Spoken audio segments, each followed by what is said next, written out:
the story Jomi. So Baba Bankole, you are welcome to the show.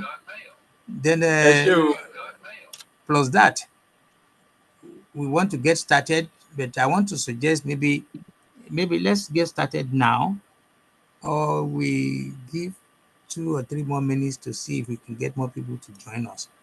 So be more. Baba, Alagba Bankole, are you there?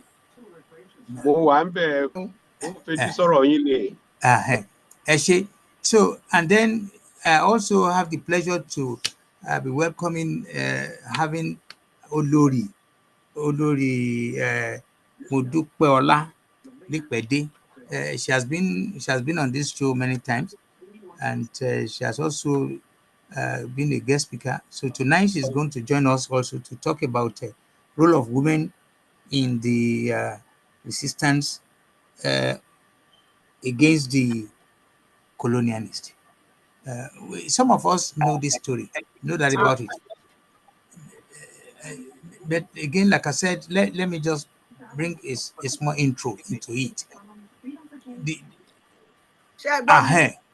What did they? Okay. Àti bá ṣe lọ bẹ̀ tí à ń gbọ́rọ̀ yín mà. Hello. Hello. Hello, yeye. Ṣé ẹ gbọ́ mi? À ń gbọ́ yín. À ń gbọ́ yín. Mo ń gbọ́ yín dáadáa. Bẹ́ẹ̀ ni mà, à ń gbọ́ yín dáadáa bẹ́ẹ̀. Mo ń gbọ́ yín. Èmi náà ń kí yín ni. Mo ní babaláwo rí. Ẹni tí mo bá gbọ́ tó bá sọ pé baba ní Mexico lónìí yìí. Lọ́yà wa la máa lọ́yà la máa. Papa from Mexico. Baba on India. Alájà Àbíkẹ́. Ara ilé mi ní ṣe ni. Mo ní papa mi ní baba, mo ní papa, ẹni kan máa ní baba, mo dẹ̀ ní papa, àbí. Papa from DR. So yeye, mo ti ṣe bẹ́ẹ̀ni ẹni tó mọ ní lè ṣe ni. Ó padà mi kò dùn mí. Àjàní Ògúnláyé John tá ń wò nù. Lọ́dún 1976 kìíní ń jáde. Ẹ bá dẹ̀ sí nílé o, Ọ̀túnba ń bá gbèjà yín o. Ẹ̀yìn tó ń dá sí lábẹ́lẹ̀ náà, àwọn yẹn wà bẹ́ẹ̀ wà. Ṣé rí pé bàbá ní Mexico wọn lè jiyàn. Wọ́n láìkẹ́ àwọn àlejò ẹni wọ́n ti papò owó ọ̀sọ̀rọ̀. Wọ́n láìkẹ́ ìbàjẹ́, wọ́n ń gbádùn ìbàjẹ́. Alájà etí kíní ní kẹ́kọ̀ọ́ sún ẹ má wò bẹ̀. Adomada ẹ̀kẹ́ ni ẹ má wọrí. Ṣé gbogbo tẹ̀ ń kọ́ mi yìí Alájà máa rí àtúnṣe eléyìí tí wàá fẹ́ sún mi o. Eléyìí tí wàá fẹ́ sún mi o. Ọ̀túnba náà kọ sí chat pé kí n sọ bẹ́ẹ̀ o. Eléyìí tí fẹ́ sún mi o. Alájà ẹ̀yin nìkan tán. Ọ̀túnba náà kọ sí chat pé kí n sọ síta. Below the belt tí wàá gbá mi lẹ́sẹ̀ yìí. Alájà below the belt báyìí. Ẹ ṣàánú náà. Ẹ ṣàánú ọmọ tí ò ní ìyá. Ọ̀túnba ò jiyàn. Wọ́n rán yín ní Alájà Àbíkẹ́. Ọ̀túnba ò jiyàn. Wọ́n rán yín ní iṣẹ́ tá a ṣe ọgbọ́n ìpagún. Ẹ ṣe mà. Ètò ara kàlàmàgbò kì í pa kàlàmàgbò. Ẹ pa mìíràn mà. Àgbìgbòdìwọ̀nràn nìkan náà ló ṣiṣẹ́ jẹ́, ẹ̀yin èsì ṣe àgbìgbòdìwọ̀nràn. Ká wá padà lọ bá ẹni tó rán yín iṣẹ́. Ká pẹ́ o, Ọ̀túnba Ọlábọ̀dé Òsénì. Ẹ ṣe mà. So mo ti jíṣẹ́ iṣẹ́ tẹ̀rọ bẹ̀ tẹ́ wá fẹ́ fi 1 or 2 minutes to address before you go back to your other assignments, please go ahead so we can continue the show. So ẹ ṣeun o, onílé yìí ẹ jíire bí o, àwọn ẹmọ wọn ní wọn jíire ní òpólé, afẹ́bojò ó jíire nísàlẹ̀, bí ẹmọ bá jíire àgúnlá ẹmọ, àìjíire àfẹ́bojò àgùntẹ̀tẹ̀ rẹ̀ nísà, a ní ẹ̀yin ọmọ Oòduà àtẹ̀wọ̀nrọ̀ ẹ̀yin ọmọ Yorùbá bẹ́ẹ̀ bá ti jíire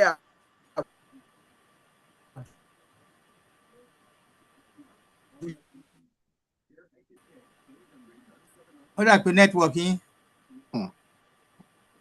àwọn Fúlàní.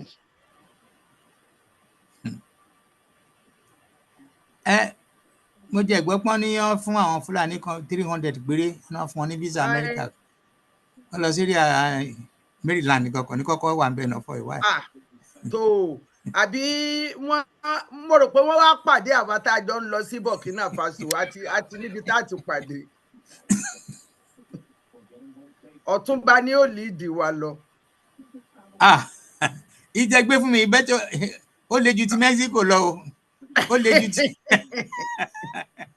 ó tún le ju ti Mexico lọ. Mexico àti ó le o mo prefer kí n wà ní Caribbean ju kí n lọ pàdé àwọn Fúlàní o ànírógun o. tó ṣe bẹ́ẹ̀ lóògùn Ọ̀túnba ṣe bẹ́ẹ̀ lóògùn. bọ́n ṣe synchronize ẹ̀ wọ́n synchronize. ẹ mọ̀ ń tẹ́ ṣe arẹwà tó wà ní Mexico yẹn ni ó tẹ̀lé yín lọ bí ìtàn tí èmi àti bẹ́ẹ̀ ni bí ìtàn tèmi àti dókítà ọlọ́pọlọ tá a fi ń ṣe àwàdà ìtàn mọ̀gbọ̀n ẹ rántí ni. ní ti gbàgbé. tó níjọ́ kan ọkùnrin kan ni wọ́n ní ó lẹ́nu bíi kàsí nǹkan wọ́n sì láyé johnson ní tí wọ́n máa ń dẹ̀gbẹ́ sùnmọ̀mí mo fi kíní yẹn ẹni tó bá ẹnìkan wàá sọ̀rọ̀ fún wa lórí kí ló ń jẹ́ pé wọ́n lọ dẹ̀gbẹ́ sùnmọ̀mí wọ́n ń kó sùnmọ̀mí ni wọ́n ń kó sí àbígbà téèyàn bá lọ sí ojú ogun ṣé wàá rí ọkùnrin táwọn wí ó ti máa ń sọ fún ìyàwó rẹ̀ pé àwọ̀ ò lọ kò tí tó bá di ọjọ́ tá a lọ báyìí bí mo ti ń kẹ́rù lọ́tún ni wọ́n mọ kẹ́rù lósì tí wọ́n mọ kó gbogbo wọn ìyàwó rẹ̀ ń pé wọn ò tí ì bí mi tó ti ń halẹ̀ pọ̀ lọ bá lọ bó sì lọ dákẹ́ ṣẹ́ẹ̀sì mọ̀ pé obìnrin lẹ́nu obìnrin wa pọ́n ó wá díjọ́ kan ó lè lọ́jà rẹ irọ́ lọ́mọ pa ọkàn máa dẹnu èmi nìkan náà ló lè máa dẹnu sínú ilé bọ́ọ̀bà gbogbo àwọn ẹgbẹ́ rẹ ní lọ ìgbẹ́ sùnmọ̀mí bí wọn náà bá fẹ́ lọ kó lọ dẹ̀gbẹ́ ẹnu la rí bí ìtajà kàrà ṣẹ́ẹ̀sì mọ̀ pé ọkùnrin ò fẹ́ kí wọ́n máa ṣàlẹ́ǹjì àwọn àbí kí wọ́n ó kè àdó àwọn kò sí èyí tí wọ́n fẹ́ nu méjèèjì ọkùnrin wa ní ṣọ́ọ̀ ṣàlẹ́ǹjì mi ni ọ̀dà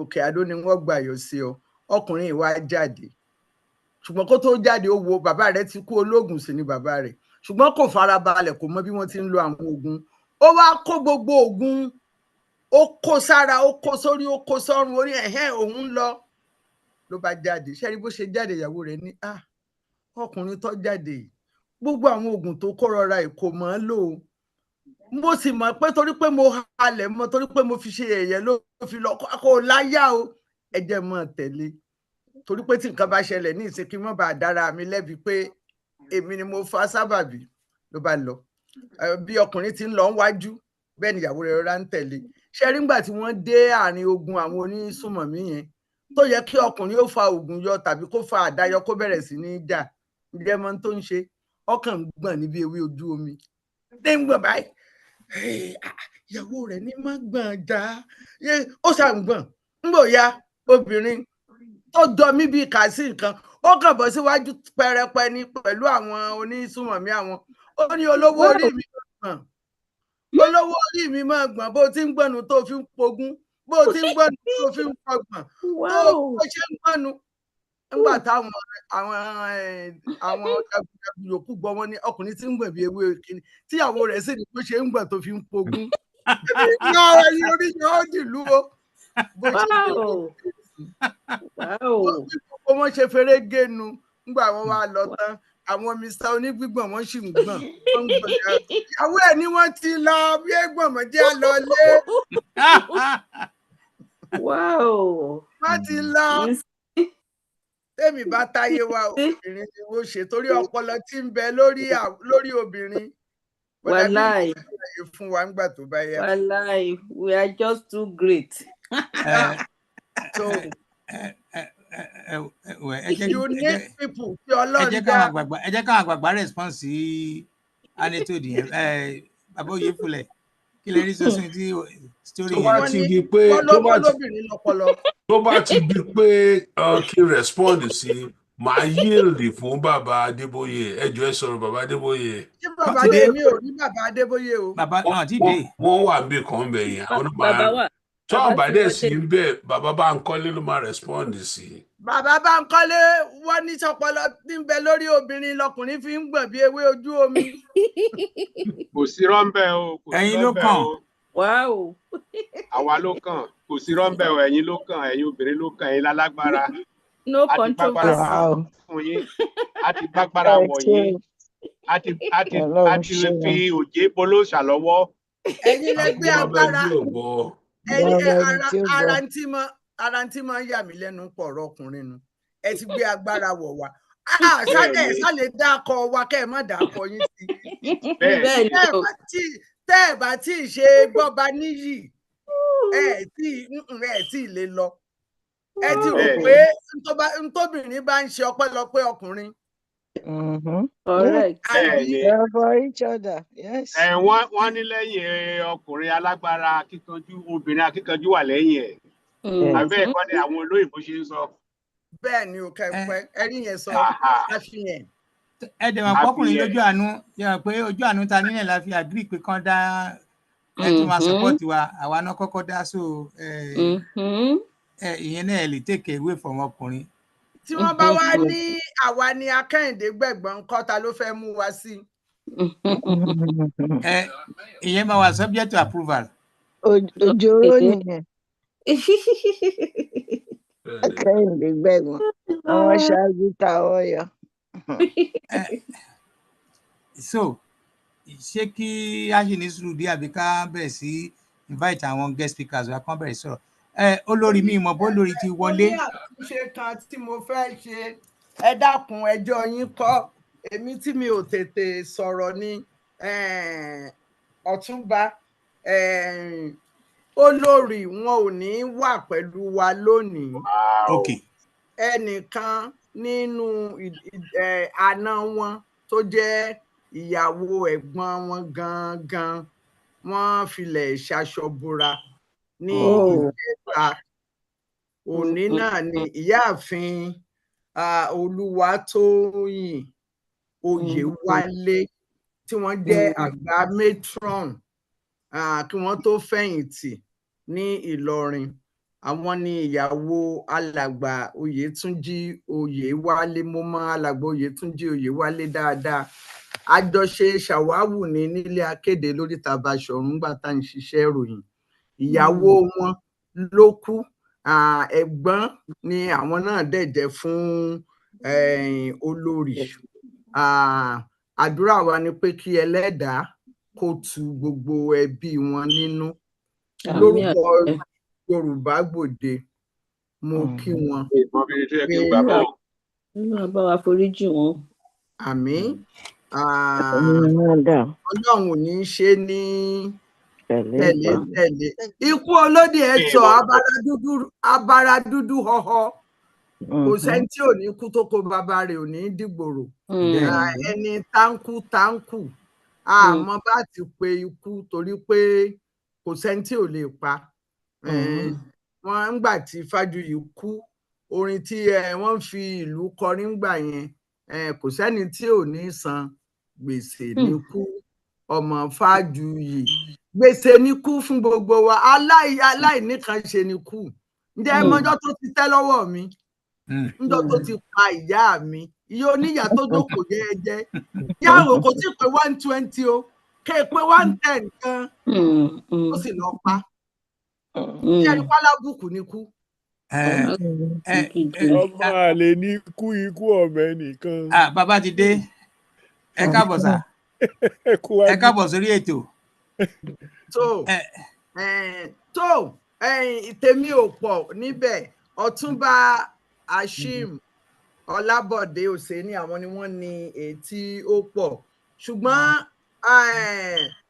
dókítà ọlọ́pọlọ wọ́n máa sọ ọ̀rọ̀ tiwọn lónìí. Àlejò pàtàkì ni wọ́n nítorí ọpọlọ tí ẹlẹ́dàá fi jíǹkí wọn tí kò sírú rẹ̀ kò sírú ẹ̀. Wọ́n ní ọpọlọ gan, wọ́n sì tún ní àgbékalẹ̀. Kí wá fi àsìkò yìí kí gbogbo ẹ̀yin amòye pé ẹ káàbọ̀.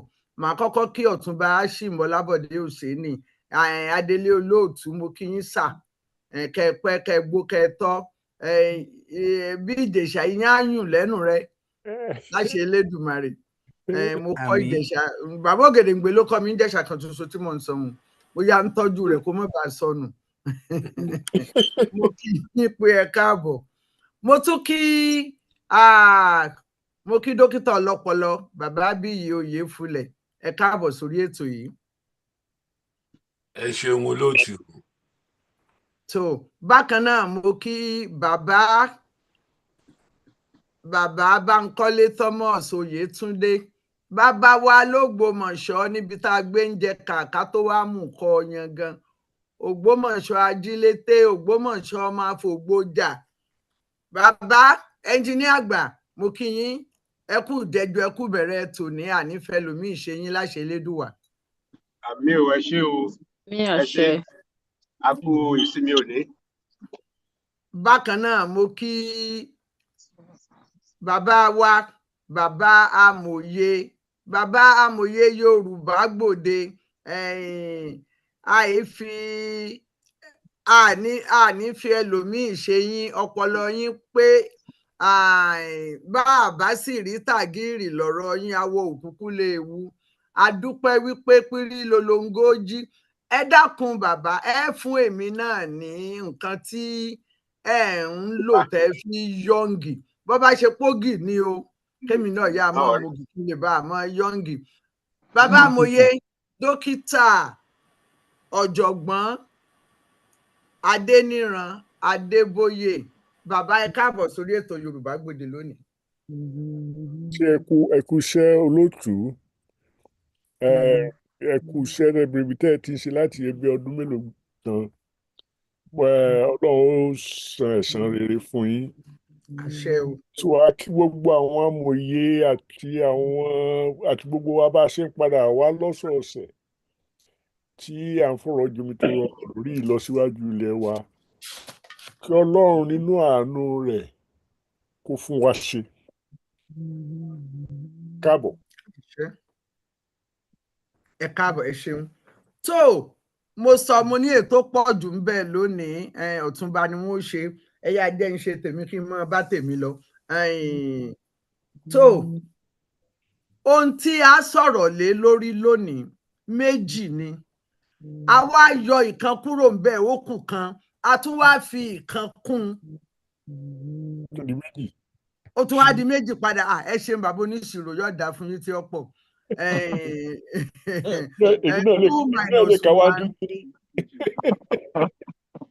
Bàbá ọpẹ́lọpẹ́ yín, 2 minus 1 plus 1. 1 equals 2. Ẹ ṣeun bàbá, mo dúpẹ́. Oye tí a yọ kúrò ni mo sọ pé olórí mo dúpẹ́ lípẹ̀dé wọn ò ní lè darapọ̀ mọ́ wa lónìí láti bá wa sọ̀rọ̀ gẹ́gẹ́ bí àlejò wa pàtàkì. Ṣùgbọ́n bàbá Oyèfúlẹ̀ àwọn máa ṣe abala tiwọn.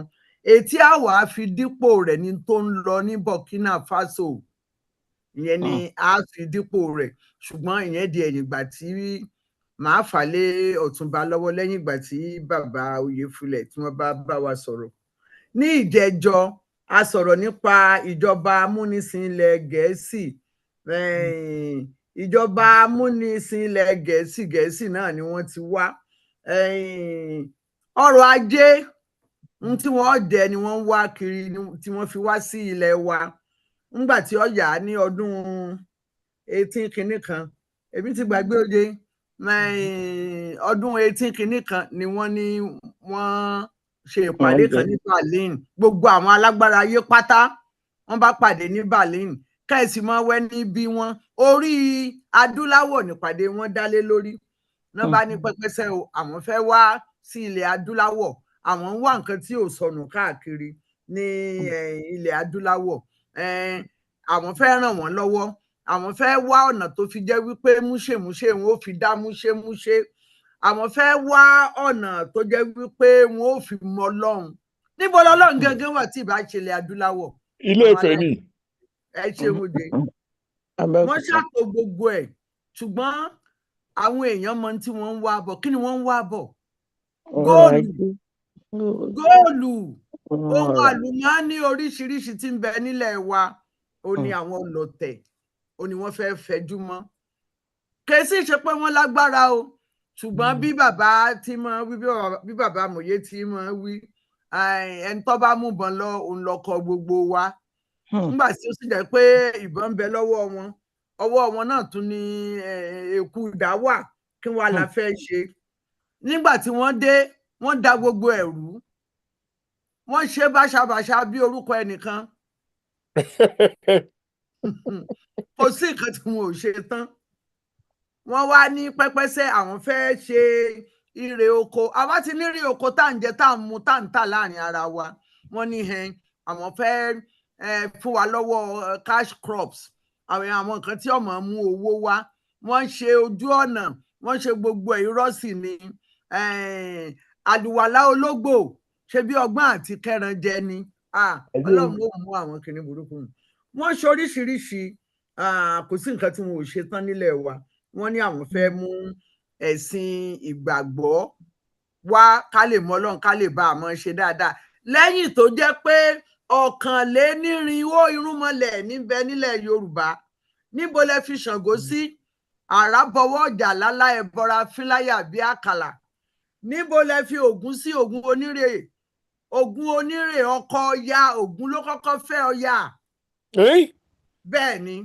ọlọ́gbà yàrá ọmọ yẹn Èṣù láàlú onílé oríta òbẹ̀lẹ́kún sunkún kẹ́rù òbẹ̀lẹ́kún láàróyé ẹlẹ́kún sunkún láàróyé ń sun ẹ̀jẹ̀ kébílẹ̀ wa náà ló wà.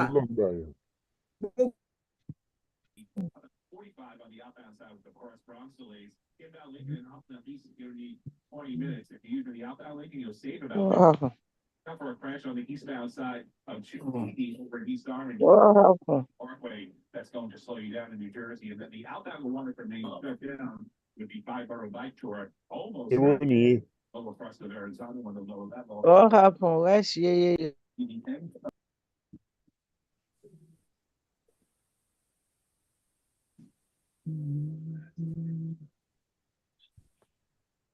Olóòtú. Hello, Olóòtú. Kúrò Olóòtú mọ́. Ok, bóyá network ibi tán wà ní. Ẹ jọ̀ọ́, ẹ má bínú, she will come back. Ta ló wà lórí Motorola Moto G Play 2023? Ẹ jọ̀ọ́, ta ló wà ń bẹ̀?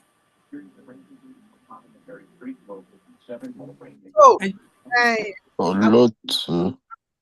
Àwọn Fúlàní tí máa ń lé náà ní dé lónìí. So gẹ́gẹ́ bí mo ṣe ń sọ lọ ẹ̀yin èèyàn wa gbogbo ẹ̀ wọ́n wá délẹ̀ wa wọ́n da gbogbo ẹ̀rú wọ́n gbọ́mọ ọba fọ́ṣun wọ́n da gbogbo ẹ̀rú wọ́n pẹ́ kánrin kéṣe wọ́n láwọn dá sùkúù lẹ̀ ṣé àwọ̀ ọ̀mọ̀wé kẹ́ ẹ tó dé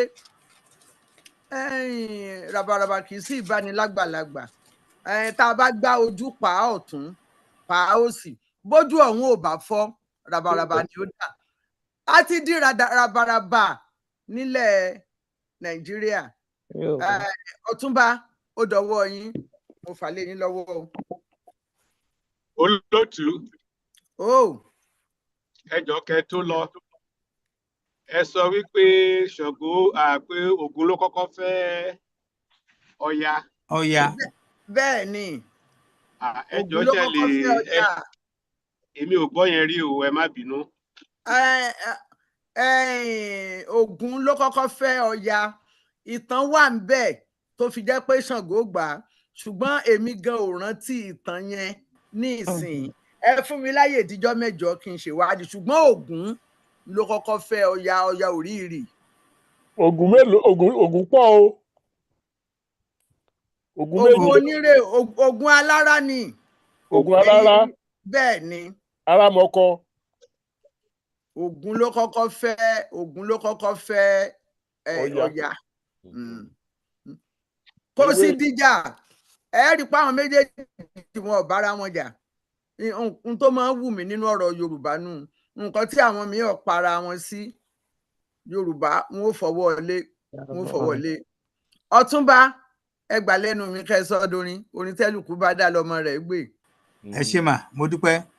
Ẹ jọ̀ọ́ while we want to get started now pẹ̀lú Dr. Ọlọ́pọlọ fún presentation wọn. Ẹ jọ̀ọ́ yín tẹ́ bá wà lórí ìjókòó ẹ bá wa continue to invite people. Then in between, before we get started, there's a Motorola. Ẹ jẹ́ má bínú àti ní nasty experience pẹ̀lú tábà morúkọ ẹni tó wà ní ẹ̀yìn kìíní ni. Tálẹ́ ẹni yìí sà àbí mà? Gbàdàmọ́sí ni. Okay, Gbàdàmọ́sí. Okay. Gbàdàmọ́sí Àbùkí. Kò burú, ẹ ṣé sà, you are welcome to the show. Màá wá bá ṣe máa change ẹ̀sìn orúkọ yẹn àti God with us. God with us is popular. It's okay. Okay, let's get started. Bàbá Oyèfúlẹ̀, ẹ fún wa ní presentation yín.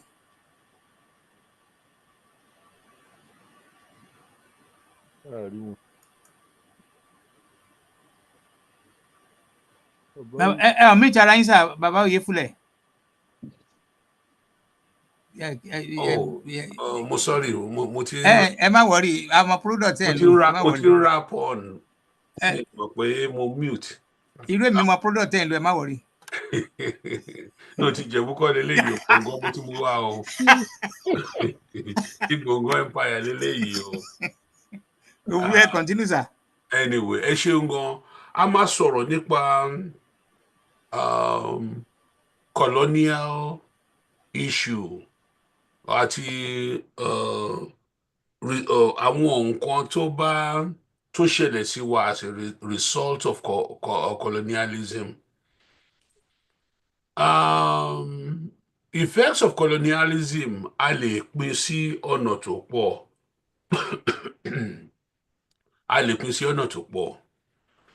Some of them are good, most of them are bad.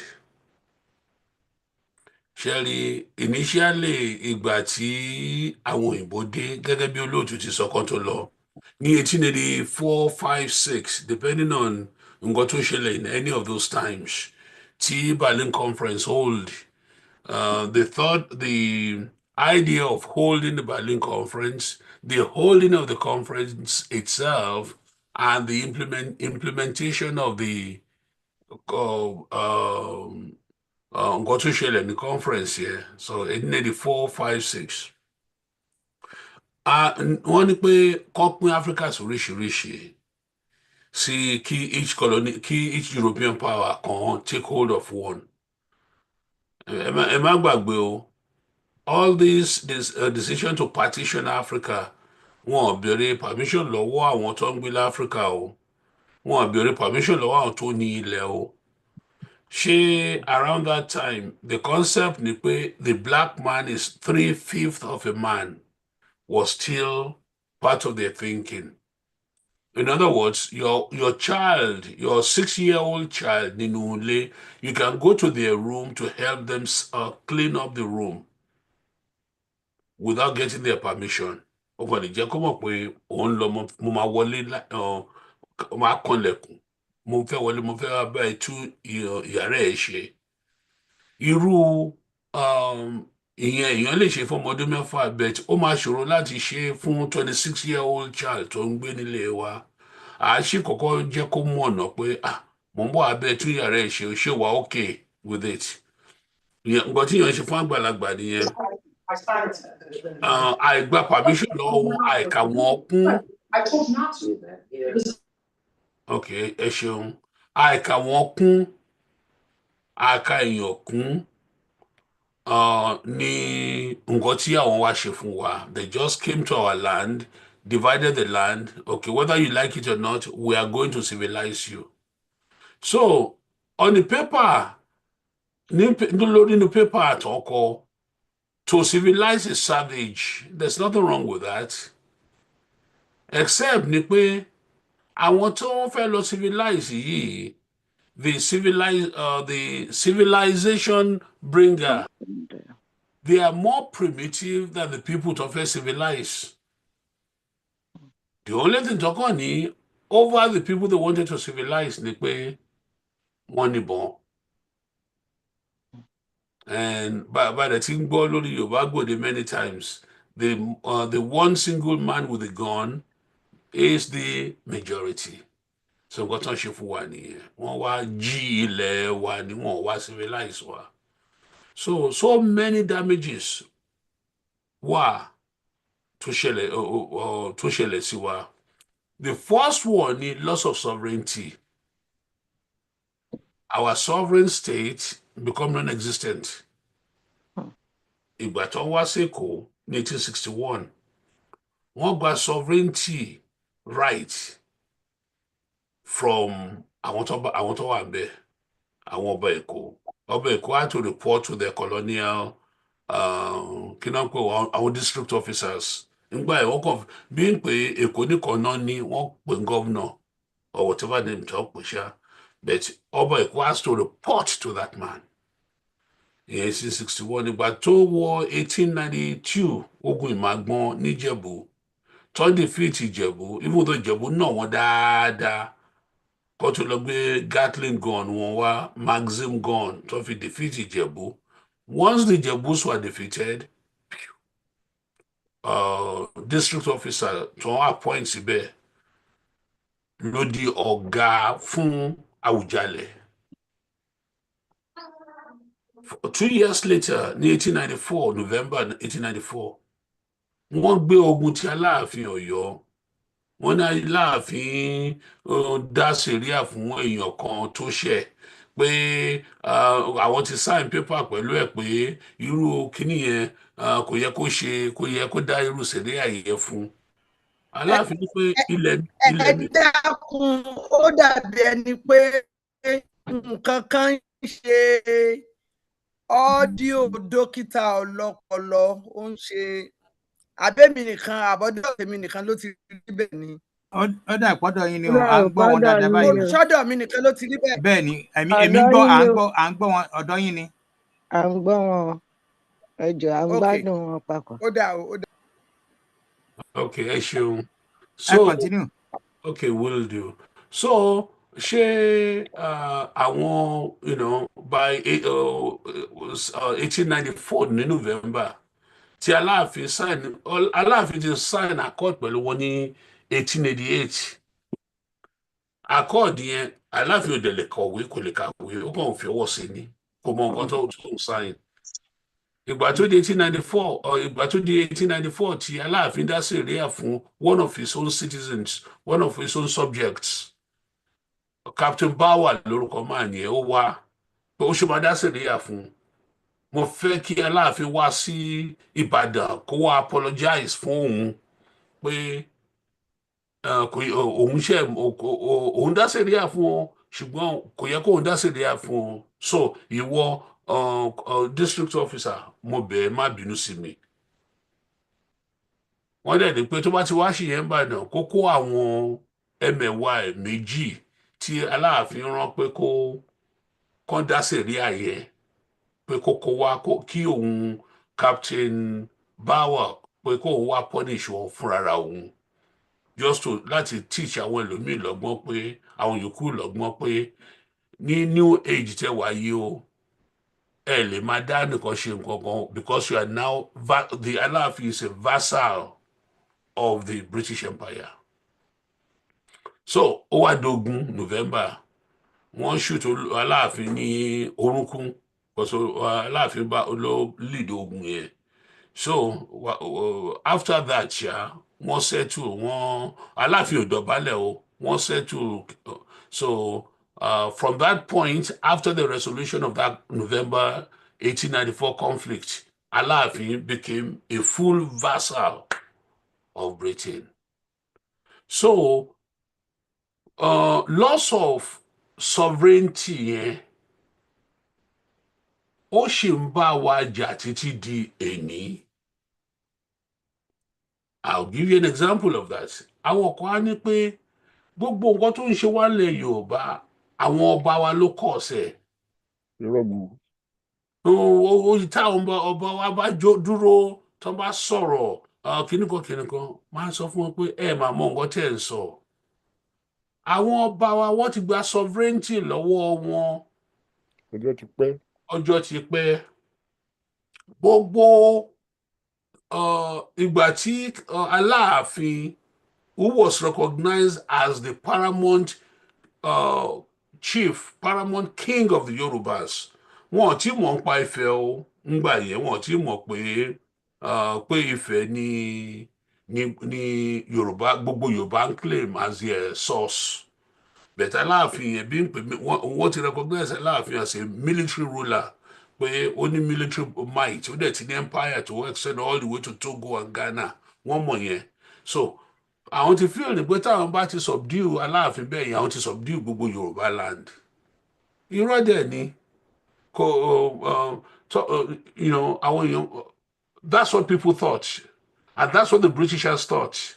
Ṣùgbọ́n àwọn èèyàn wa wọ́n ṣe attribute the sovereignty sí Aláàfin sí ọba ìlú wọn ọba tíbí ọba tọ̀hún without realizing pé ìgbà tí àwọn Gẹ̀ẹ́sì gba sovereignty lọ́wọ́ wọn and gave it to a lowly district officer. Aláàfin ò lè sọ̀rọ̀ mọ́, kò lè ṣe nǹkan kan. Awùjalẹ̀ ò lè sọ̀rọ̀, kò lè ṣe nǹkan kan. Aláké ò lè sọ̀rọ̀, kò lè ṣe nǹkan kan unless ó bá gba permission from the district officer. Ìgbà tí wọ́n dẹ̀ lọ tán, tí district officer lọ tán, wọ́n hand it over sí 1960, wọ́n hand it sí even ní Western region 1954, wọ́n hand power over to the Premier of the state of Western region. Similarly, Eastern region. Similarly, Northern region. Gbogbo náà ní power yẹn. So, gbogbo Aláàfin, gbogbo ọba, gbogbo tí gbogbo tó by law have to answer to the government, to the new government, which is something that's strange, new to them, to our people. So, àwọn tó ń sọ lẹ́ni pé ó yẹ kí gbogbo àwọn ọba wà pọ̀ kan fohùn ṣọ̀kan kan ṣe kinní kan wọn realize nípa ọba ò lágbára mọ́ sovereignty ọba ó wà lọ́wọ́ local council chairman nísìnyí àwọn náà inherited from the district officers. Local council folks control the kings. A mọ̀ pé ọba lè fi àṣẹ sẹ́nu kó ṣépè fún wọn o. Eléyìí tó bá dẹ̀ believe nínú yẹn á act accordingly.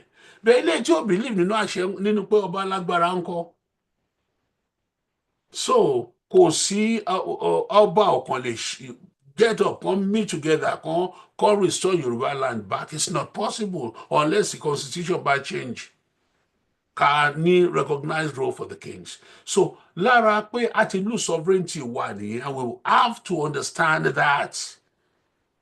Ọba gbákejì òrìṣà a kì í kọjá wájú ilé ọba ká má kí ọba gbogbo yẹ bullshit.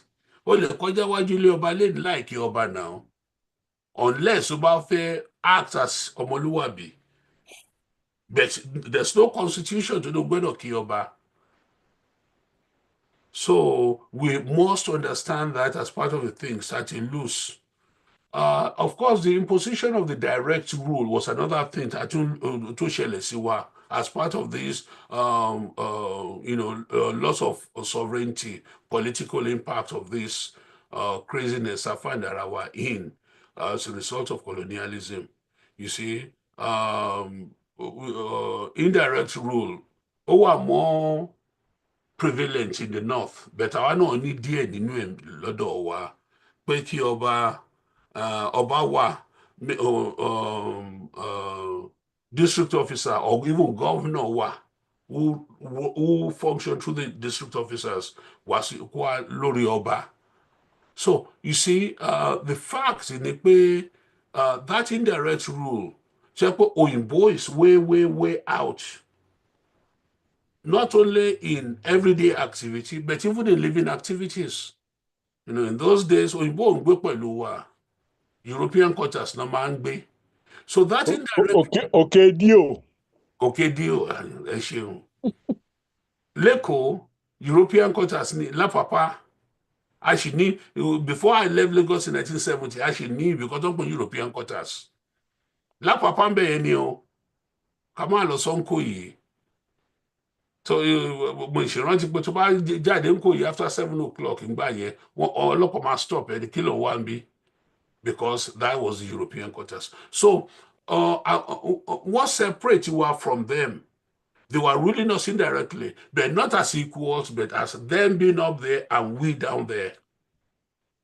And tí ó bá pẹ́ lára ọṣẹ àjọṣe tí a concept and perception of us being inferior to them Tabati perpetrated for a long time, a lot of us will incorporate that idea. But they were unfortunate. So Ibiti Iru Yema Gbewade as we'll talk about that very shortly. And another thing to share in terms of political impact, Timoko start pẹ̀lú centralization of power, agbára wà lọ́wọ́ wọn, kò sí lọ́wọ́ àwọn èèyàn wa. Even a 33-year-old district officer, Níjẹ̀bú-Òde, after 1892, òun ló ń pàṣẹ, Àwùjalẹ̀ gbọ́dọ̀ listen sí. You know, so those are things that are abnormal for us, but those were the facts of colonialism. Actually, law into into economic impact of colonialism. You know, they came in with cash crop, exploitation of our resources. What teach you about cash crop? But to put them together, sell it to them at penny for the dollar, one lotta, but when they pay the pennies. So this exploitation of our resources through the introduction of cash crops, now of course you know kasape angba owo nílò the cash crop owó to just be living wages, because then to complain. But sub living wages no ma pay wa gbogbo profit wọn kò lọ sí England, àwa wà ń bíbà a máa ṣe gbogbo nǹkan tó fẹ́ ká tí àwọn fẹ́ ká ṣe, but without us getting all the compensation for it. So you know, to look pẹ̀lú exploitation of our resources. They just come in, not only our human resources, èèyàn wa náà ní pé ká lọ máa ṣe cash crop fún wọn, but all the resources and everything under the soil belongs to them, and it still remain even after they had left, after they've gone back after independence. Wọ́n kò hand gbogbo yẹn over to the next level of internal colonialists to take over agbára lọ́wọ́ wọn. Did I hear somebody say something? Eh? Oh, mo rò pé mo gbọ́ tí èèyàn kan béèrè question. Continue, sir. Oh, okay, thank you. So, a ti sọ political impact, a dẹ̀ ti sọ nípa economic impact. Màá lọ sí social and cultural impact of colonialism, effect of colonialism. Social structure was disrupted. Èmi gbọ́ láyé àtijọ́ tí Aláàfin bá gun ẹṣin kọjá níwájú ilé, gbogbo àwọn tó wà ní sàkání wọ́n gbọ́dọ̀ dọ̀bálẹ̀ ni. Aláàfin was the ultimate power. Igbákejì òrìṣà, a lè róríṣà. Tàbá tiẹ̀ rí àwọn igi tó symbolize òrìṣà, a mọ̀ pé igi ni, kì í ṣe òrìṣà gidi gan, but ó represent òrìṣà, we know that. But beyond those power of the orishas, next ni igbákejì ẹ̀. And igbákejì àwọn òrìṣà ni Aláàfin, the ultimate power, the ultimate physical power, worldly power ni Aláàfin. But wọ́n ní pé wọ́n ti disrupt that social structure. Pé ká mú ọba sí prison. In fact, kájọ ètò pa ọba gan pàápàá. Nǹkan tó bá ṣe ó lè má dáa o, bẹ̀ pé wọ́n ti lè pa ọba. And prior to the coming of the European, kò sẹ́ni tó ever think ni pé killing of a king was a possibility fún a mere mortal. But some people wanted to demystify wa gbogbo àwọn cultural structure that put in place, I believe in, they have been withered down as a result of colonialism. Another aspect of another effect of colonialism, while we're talking about the social and cultural aspect, the introduction of Western education. Western education. On the surface of it, it's very good. Àmọ́, irú education tó ń fún wa, táwa náà dẹ̀ sí ta ṣe ń continue without having people who can sit back and review them. Irú education yẹn were education that did not encourage original thinking among us. Education where we learn how to read and write, but we cannot do things that will help move our country forward. Irú education ta ni wọ́n dẹ̀ mọ̀ design education yẹn ni. They want clerks, they want this, they want that, but they don't want advanced thinking people among we Africans. It's not only because they think we're inferior, it's also because they need to find ways to keep us back. Go get our quote unquote educated people who are only capable of carrying out the wishes of the colonial masters. Irú education tó fún wa nìyẹn. Irú èdè la ṣe ń lò títí dọ́là. Education tó devalue wa. Education, especially in southern part of the country, southern part of Yoruba land, education to mix Christianity pẹ̀lú indigenous religion or indigenous belief. But all in all, they have to portray it in such a way that Christianity and the Christian God are higher and our beliefs are lower. And so by year, I suffer from feelings of inferiority, feelings of not being same with them. So lára àwọn nǹkan tá ní tó ṣẹlẹ̀ tó jẹ́ problem fún wa nìyẹn. Now, there are legal and judicial changes which I will not go too much into.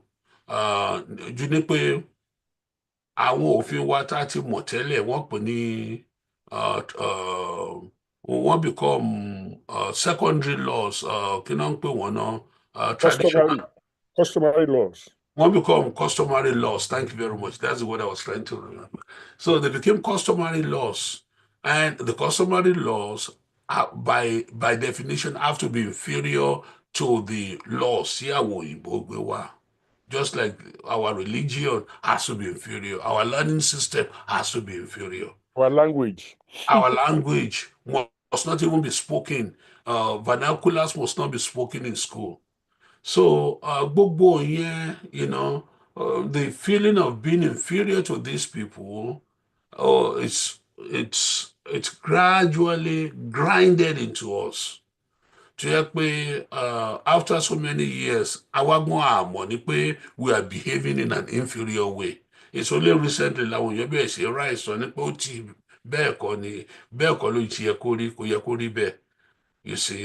but people had gone for years, scores of years, believing in the superiority of the colonialist. Well, she believing by anything, don't get me wrong. I thought she believing by no one in power.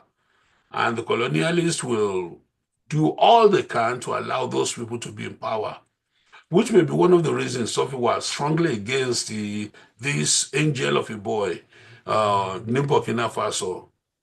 This boy stood up and said what all our African leaders should have been saying. Well, all the things Kwame Nkrumah, all these neo-colonial fighters. Mugabe being one of them, yes. In the Congo, Lumumba in the Congo. So gbogbo nǹkan tí wọ́n sọ, which earned them death sentences. òyìnbó ló pa wọ́n, colonialist ló pa Lumumba. Àwọn náà orchestrate Osage force fall from power ní Ghana. So gbogbo ẹ̀yẹn ni boy wá ń ṣe ń sìn tó wá ń bí wọn nú. From what I heard, I'm not sure whether this is correct or not, there had been 25 assassination attempts against this young boy. And to show you that Africa will eventually rise, àwọn Ọlọ́run wa Africa will continue to protect him. And these same gods, with all these powers, will also open our eyes. This boy is doing the right thing. He may be our son, he may be our grandson, but he's doing the right thing. So we have to keep all those in mind. And the last thing I'm going to talk about me trauma to what involved in. But with everything so I'm saying it from the point of view of an African and from the point of view of a traumatized person or a group of people thought who were traumatized. You see, ní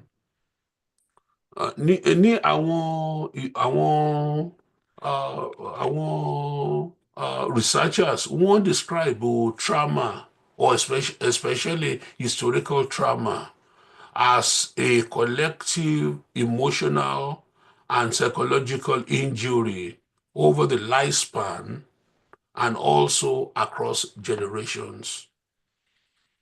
So trauma to inflict on us, the feeling of inferiority to inflict on us, we even pass it on to the next generation. There's an aspect of genetics, don't we, the epigenetics. The DNA inside of us can actually change as a result of traumatic experiences. To just pé our next generation will have a greater tendency to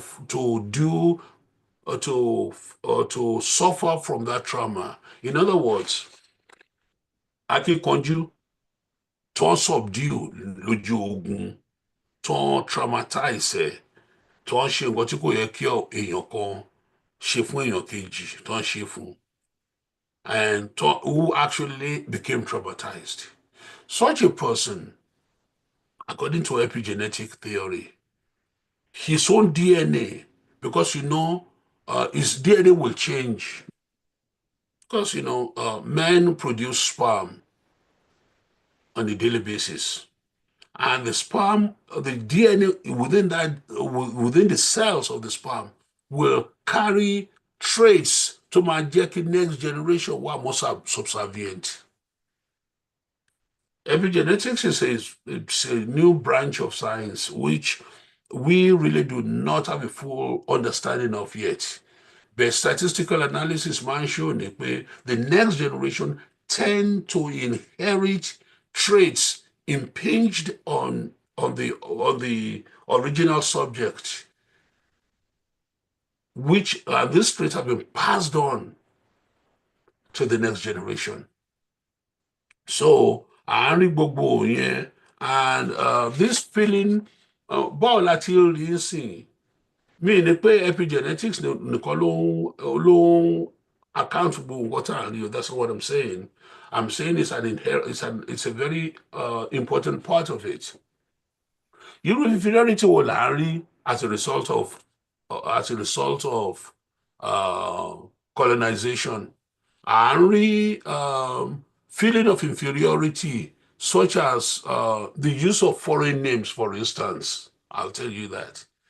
Lẹ́kọ̀ọ́, around the turn of the century, tí orúkọ ẹ bá ń jẹ́ Òsénì, you don't count.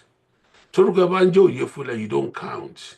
But torúkọ ẹ bá ń jẹ́ Babington Johnson, you counted in those days.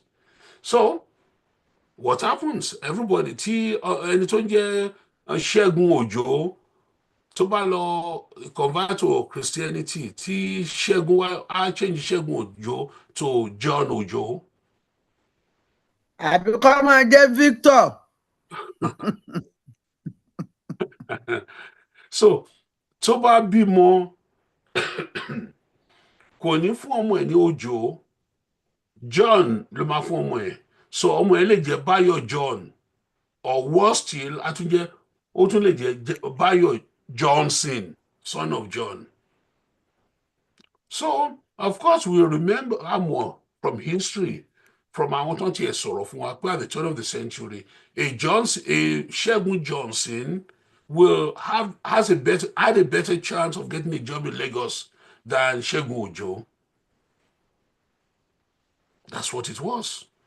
So torí pé orúkọ rẹ̀ jókòó èbó. Nítorí pé ó jẹ́ orúkọ òyìnbó, and they feel the possibility of this boy having come from Sierra Leone. Ṣé àwọn wọ́n ti traumatize àwọn slaves yẹn, so it's easy for them it's easy for the colonialists to manipulate and control those people. As a result of those people's trauma náà ni o. Ìwọ tó ń jẹ́ Ṣẹ́gun Òjó tó kàn wá láti Ondo tó tí ní history of having been enslaved, o lè má listen sí wọn, and which is very true. Bí Oyèfúnlẹ̀ ń sìn, is not going to listen to a colorless man, whereas Ṣẹ́gun Babington tó wá láti Sierra Leone, Liberia, have a greater propensity, a greater tendency to listen to them. Irú àwọn yẹn dẹ̀ làwọn ń fẹ́. So tí ẹni tó yẹ kó jẹ́ Ṣẹ́gun, ọmọ tí bí Oyèfúnlẹ̀ bí, tí bí ti change orúkọ ẹ̀ sí William Oyèfúnlẹ̀. Now the son will become, the son's last name will not be Oyèfúnlẹ̀, will be William or Williamson. So Oyinbo, they feel better with a Ṣẹ́gun Williamson than Ṣẹ́gun Oyèfúnlẹ̀, or B. Oyèfúnlẹ̀, or Adeniran Adeboye, or Wole Oni. So there was a pressure on our people, Leko, Ngbaye, to ending of 19th century, early 20th century, way into before our independence, till everybody want to anglicize their names. So those are part of the problems, see, Ani Ngbaye. And also, not only did we change the names into quoted unquote Christian name, and B. Babadebo saw a little while ago in another meeting, àwọn orúkọ yìí gan wọ́n ṣe Christian name. William is not a Christian name. Andrew is not a Christian name. But English names ni wọ́n.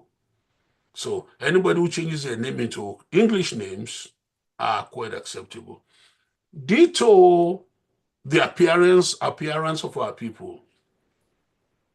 Emishi Ranti in the 60s, very well, just like yesterday, in the early 60s.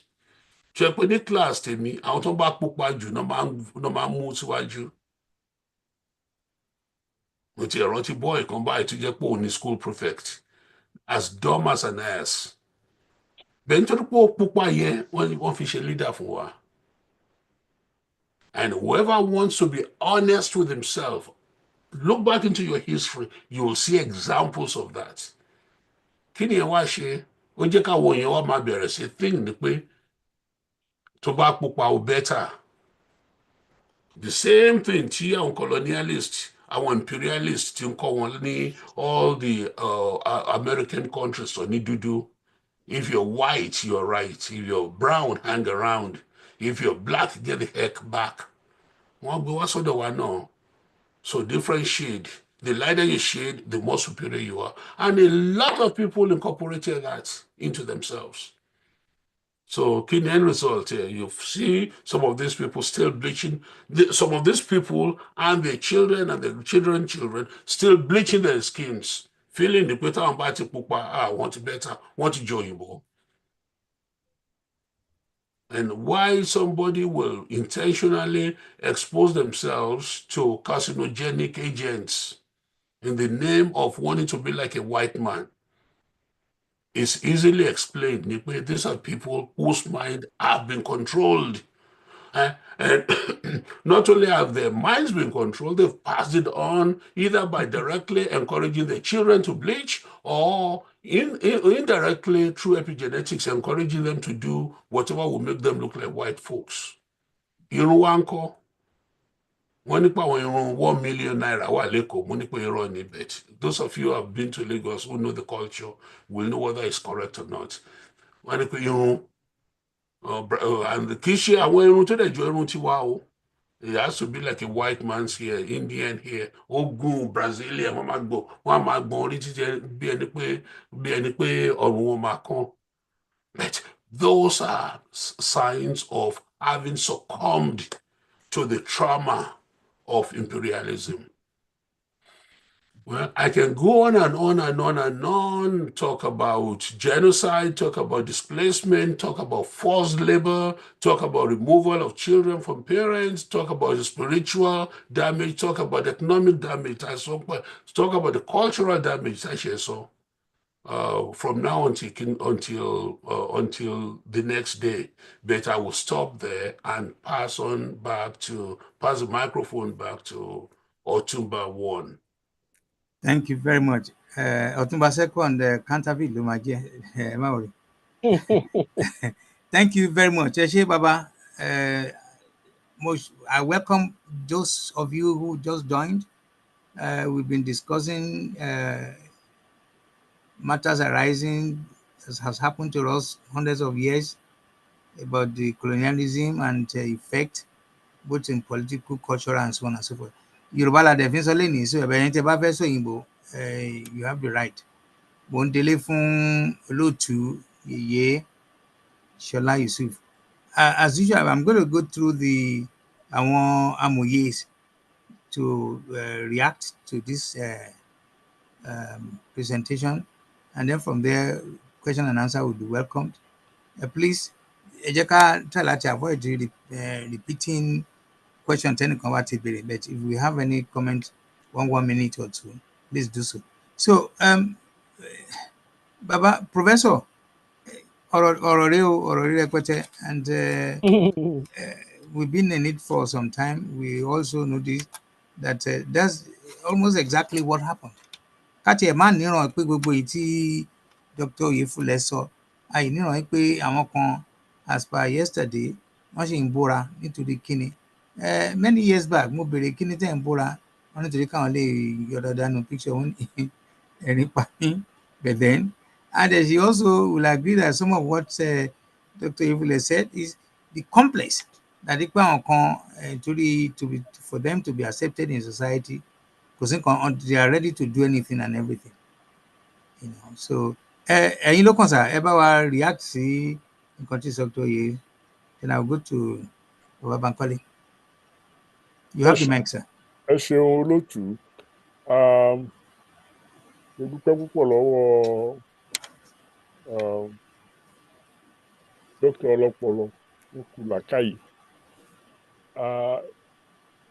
Nǹkan kan lẹ́yìn mo máa ń gbìyànjú láti rántí lórí Yorùbá Gbòde. It is the imperative of Yoruba Gbode itself. Gbogbo nǹkan tí a máa ń rí sọ lórí Yorùbá Gbode, ẹ rí wípé Yorùbá ní àtònímọ́nì kò tó àtànàmánà. Ọ̀rọ̀ wọ́n ṣe kó wa lẹ́rú, wọ́n ṣe ń fìyà jẹ wá. Ó dàbí ìgbà pé lọ́sọ̀ọ̀sẹ̀ la máa mẹ́nu kàn. Kí wá láàrin gbà bẹ́ẹ̀ ju pé ọ̀pọ̀lọpọ̀ nǹkan tó yẹ ká mọ̀ láti gbàgbé. Nígbà tí wọ́n sì rán wa lọ iléèwé, mo máa ń sọ pé there's a difference between schooling and education. What we get from schooling is instruction. Nǹkan tí wọ́n bá fẹ́ ká mọ̀ tó jẹ́ àǹfààní wọn ni wọ́n ń kọ́ ní school. Education is what happens when you use knowledge that you gain and mix it with all other kinds of social wisdom to form a character and to project it. so ìyẹn ni ibi tí mo ti dúpẹ́ lọ́wọ́ Dr. Oyèfúlẹ̀ but níjẹ̀jọ́ mo rán wa létí pé colonialism ò ẹ̀ṣẹ̀ bẹ̀rẹ̀ gbogbo àwọn tó sì ń practice ẹ̀ wọ́n máa ń fi Ọlọ́run ṣẹ̀rí wọn ni nínú ìgbà tí Ọlọ́run sọ fún Abraham àti mo ti rántí ẹ̀ lónìí Genesis orí 12 ni pé kó lọ sílé àjòjì tó máa fi hàn pé ló máa jẹba lórí wọn ìran rẹ̀ ló máa ṣègbà ló máa ṣàwò colonialism from the viewpoint of Israelis ibi tó ti bẹ̀rẹ̀ nìyẹn á tún yàtọ̀ ní ọ̀dọ̀ àwọn Japanese á yàtọ̀ lọ́dọ̀ àwọn Chinese àti gbogbo àti bẹ́ẹ̀ bẹ́ẹ̀ lọ lọ́dọ̀ àwọn Yorùbá gan so ká gbà lọ́wọ́ anga fango ká sọ gbogbo gan di tẹni tí ẹ bá ti lágbára rẹ̀ wọ́n ń ṣe gbogbo rẹ̀ káàkiri ilé ayé ni so mi ò fẹ́ ká gbàgbé pé colonialism true colonialism ẹnu ẹ̀ láti wàdí sí ẹnu rẹ̀ láti wà ní bá a ṣe ń sọ̀rọ̀ yìí kí ni nǹkan tó jẹ́ tó wà nílẹ̀ wa tó jẹ́ tiwa tí ò bá sì jẹ́ tiwa àwọn ló control ẹ̀ báwọn ṣe débẹ̀ ká sọ̀rọ̀ treaty 1880 something nǹkan ṣáájú tí ìyẹn náà kó tó di 1880 gbọ́rọ́gbọ́ ṣe bí wọ́n ti kó alẹ́rú láti 15 gbọ́rọ́gbọ́ tí wọ́n ti ní agbára lórí wa tí wọ́n ti ń fìyà jẹ àwọn èèyàn wa pàápàá àwọn olórí àwọn ọba àwọn ìjòyè tí wọ́n ti gbàgbára lọ́wọ́ wọn kí wọ́n tiẹ̀ tó wá fọ́málì lọ sí Berlin Conference ní 1886 so kí nìyẹn ti wà bẹ́ẹ̀ ti pẹ́ kì í dẹ̀ ṣe àwọn Europeans kan ní kì í tiẹ̀ sáwọn ló mú dọ́dọ̀ wa láyé gbọ́n the 800s with the evangelization of Islam ni wọ́n ti kó wa lẹ́rú láti East Africa tí wọ́n gbéra lọ sí Zanzibar tí wọ́n ti ṣe gbá tó ṣàwò àwọn tó ṣe yẹn gan náà ló tún ṣe fún àwọn Europeans and dominated Europe especially Southern Europe Iberia in particular for years so yẹn ti ń lọ ti pẹ́ a sì tí ìbọn ń bẹ̀ nítorí jẹ́ ká máa rọ́rọ̀ sọ ni pé ara àwọn kan tó bọ́ lẹ́nu ẹ̀ níwọ̀nba àtàwọn kan tó bọ́ lẹ́nu ẹ̀ almost fully lọ́jọ́ òní bá a ṣe ń sọ̀rọ̀ yìí àwọn Chinese ń bá àwọn Americans fagagbága lórí ọ̀rọ̀ trade ìgbà wo wọn ò tó bẹ́ẹ̀ 1940 wọn ò lẹ́mìí ẹ̀ ó di 1949 gbà tí kí lórúkọ ẹ̀ Mao Zedong àtàwọn èèyàn rẹ̀ gba China lẹ̀ lọ́wọ́ European domination, European abuse. And that's 2 years after Gandhi, Mahatma, and Pandit Nehru gba India lọ́wọ́ England. After 400 years of British domination of India, làwọn India ṣe wá gbára wọn lẹ̀ síbẹ̀síbẹ̀ bá ṣe ń sọ̀rọ̀ yìí wọ́n ti yọ́ ń bẹ̀ jù wá lọ dáadáa o but rabaraba rẹ̀ ò tí ì kó lára wọn kí wàá ló jẹ́ kí rabaraba rẹ̀ kó pọ̀ lára wa nítorí ó pọ̀ lára wa ni pé àwa nìkan làwọn Europeans rí kó lẹ́rú tí wọ́n sì gbalẹ̀ wa tí wọ́n sì mọ resources tí wọ́n fẹ́ lò ń bẹ̀ tí wọ́n tẹjú mọ́ tí wọ́n dẹ̀ sọ àwọn tí wọn ò fún wa lómìnira irọ́ tá a mọ́ pa tara wa jẹ náà nìyẹn wọn ò fún wa lómìnira wọ́n fún wa ní imitation home rule 1960 àti ẹtì bẹ̀rẹ̀ láti August 8 1957 nígbà tí wọ́n fún Western region ní self-government August 8 1957 Western region and Eastern region of Nigeria got self-government November 1959 Northern region got self-government. Real independence, alleged independence yẹn was in October of 1960. Síbẹ̀síbẹ̀ kí la mú bọ̀ ọbẹ̀. Ṣé ẹrú tá à ń ṣe ń gbà yẹn, ó ti àjàgà yẹn rọrùn gbà yẹn jù sí lọ. torí ngbà yẹn a rí arọ́bẹ̀jẹ̀kọ ní ìsìn kò sẹ́ni tó kíà àwọn tí wọ́n fi dípò ara wọn oligarchy tí wọ́n create àwọn tí wọ́n fẹ́ tó jẹ́ pé nǹkan tó yìnbó ń ṣe jọ wọ́n lójú ọmọ dá o káwọn náà ríro eléyìí ṣe àwọn ló di dealers tóyìnbó bá tiẹ̀ sọ pé òun tiẹ̀ jẹ́ ká rọrùn sùn àwọn eléyìí ò tiẹ̀ jẹ́ ká rọrùn sùn nígbà ẹbí òkè wọnú kọ́ràn mi ò wọ̀ so colonialism yẹn kó jẹ́ colonialism or imperialism to be more correct is that the resources of the land are not allowed to belong to the natives of the land, whether you are talking in Nigeria, in Yoruba land, or you are talking anywhere else in the world, in Australia, New Zealand, and Canada, in North America, South America, up to Tierra del Fuego, all the way. Àìmọ̀kànmọ̀kàn tí bẹ́kun sàárẹ̀ jẹ́ olójẹ́ káwọn èèyàn wa máa rò pé ọba kan wà níbì kan nílẹ̀ Yorùbá tó lè gbà wálẹ̀ wọ́n ti gbàgbà lọ́wọ́ àwọn ọba yẹn 500 years àwọn àti ìsọ kábàkábà nítorí pé we were schooled but we are not educated. If we are educated agbára àwo ni ọba ní Nàìjíríà abẹ́ ti gbàgbé pé lẹ́yìn ìgbà tí wọ́n sọ pé ká máa dá nǹkan ṣe níwọ̀nba starting from 1952 January ẹ̀yìn yẹn ní government of Western Region ló yọ Aláàfin Ọ̀yọ́ lóyè ọba Adéníran bàbá ọba tó ẹ̀sẹ̀ ṣaláìsí yìí àti gbẹ̀gbẹ̀ ojú mi ní 1950 in the 50s àbí Adélé Olótù ṣé wọ́n ti ex ọlọ́tà. bẹ́ẹ̀ ni sà. Kí ni jẹ́ bẹ́ẹ̀ láyé ìgbà tí òyìnbó tó dé tí ọba kan bá hùwà tí ọ̀tẹ̀ wa lọ́rùn tá a fẹ́ kí ó yé hùwà yẹn àwọn òjòyè ìlú ni wọ́n sọ pé kó lọ sígbàwò òun náà dẹ̀ mọ̀ tí wọ́n rẹ̀ lọ. Lẹ́yìn yẹn ọmọ sansisi tí wọ́n fi jẹ ọlọ́pàá àbí èyí tí wọ́n fi jẹ kínní àbí tí wọ́n fi jẹ kínní ó lè yọba lóyè bọ́ bá ṣe wù ú and it happened.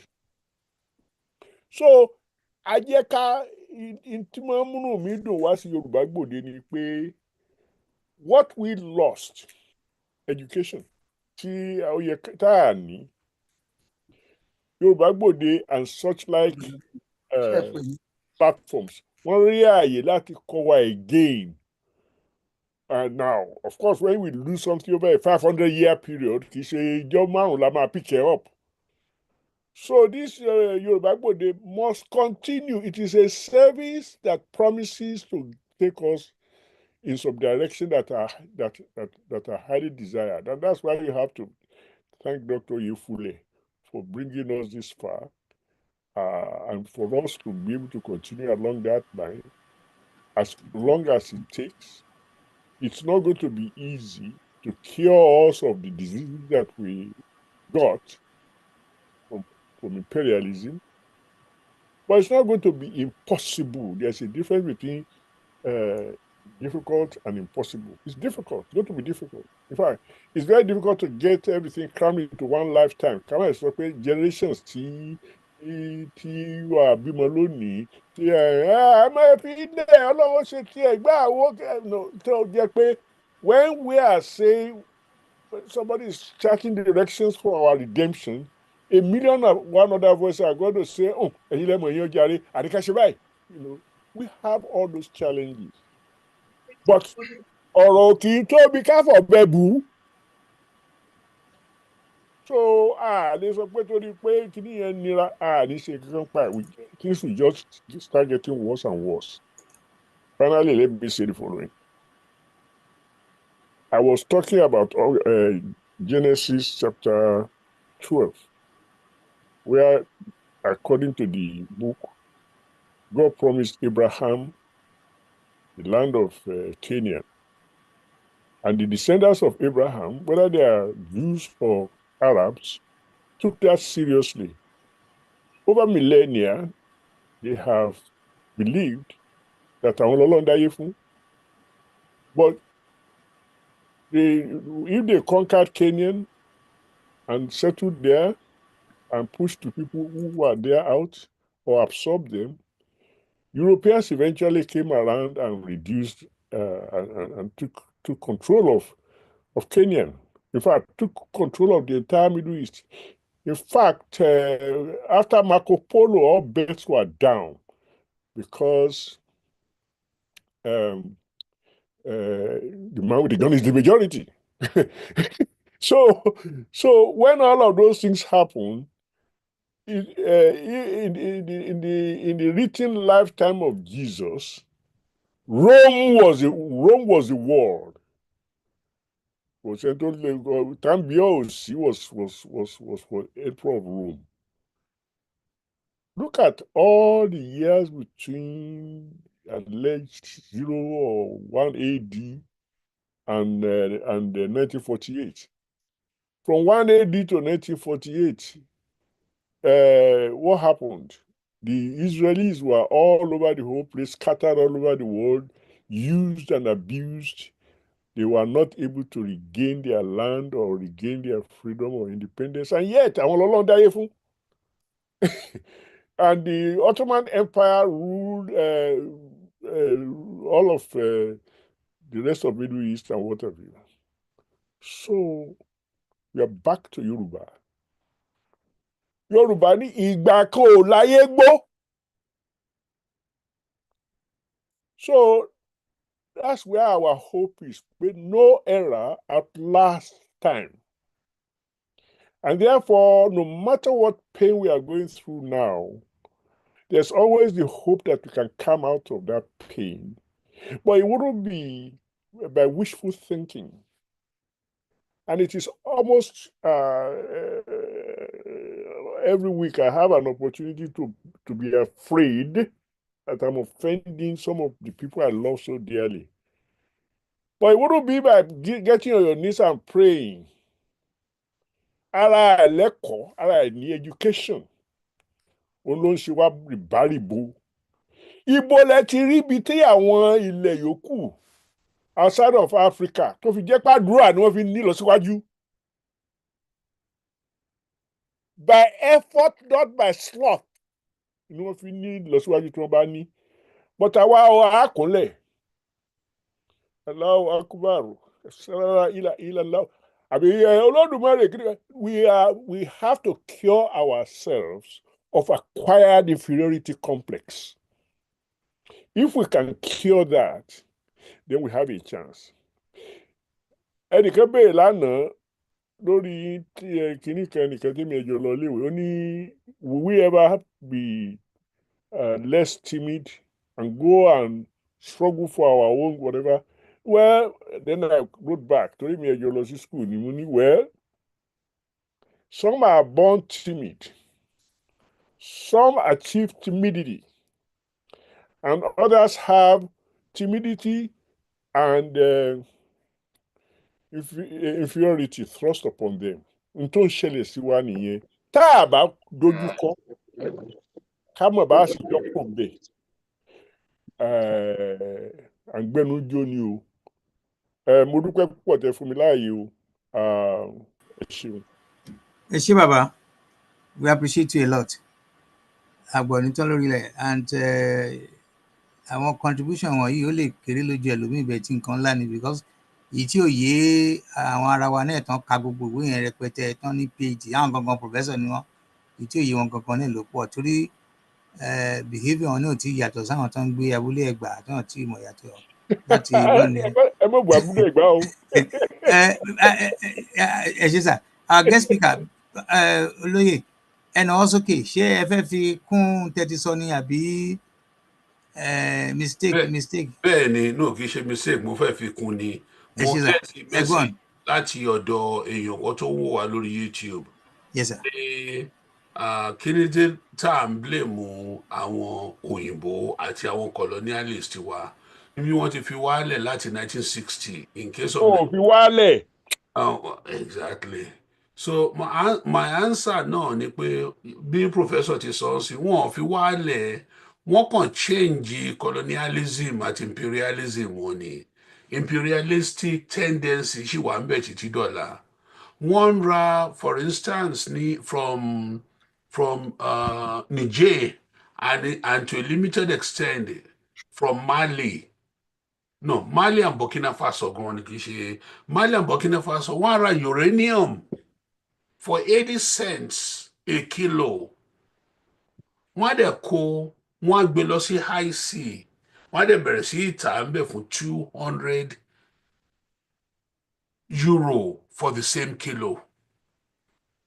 And these people have been doing this on and on and on and on since 1960, not issue. Tell it before those countries got their independence from France. Granted, they were only paying them 20 cents a kilo.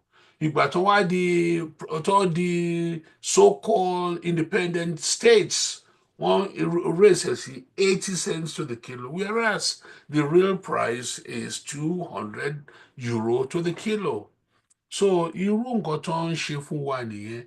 Ṣé ká má sọ, a gbọ́dọ̀ sọ, kí ló ta fẹ́ fi sọ? Not because we want to blame, just like the caller or the person who sent me a text. We're not blaming. What to mú wa ní gan? But we cannot continue. We need to open our eyes. Ojú wa gbọ́dọ̀ là. Ìgbéra nípa ojú ti rà. With all due respect to Ibira or Ibira speaking people on this platform, the eyes are wide open. What they used to do yes. So we cannot stop it overnight. But the way to have it stop is for us to know what's going on.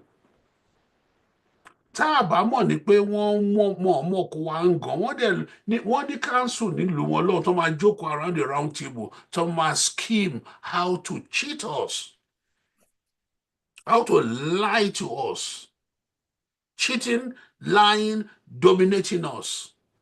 Obviously we are not going to be militarily able to go and defend ourselves against them now, but China and Sin can economically defend itself from them because like in 1949, not Tibet, sí ròhùn nǹkan táwọn à ń ròhùn sí pé kí ni táwọn people fi ń cheat àwọn. If China is able to sit back and think, kí ni táwọn people fi ń cheat wa after the revolution in 1949, why couldn't we now start thinking about the same thing? Ní ká gbébọn, ní pé ká lọ jà, ní ká gbá wọn létí, ní ká fọ́ wọn létí. No, that's not what this is all about. It's not to blame them and say, it's not our fault. Like hell, it was our fault.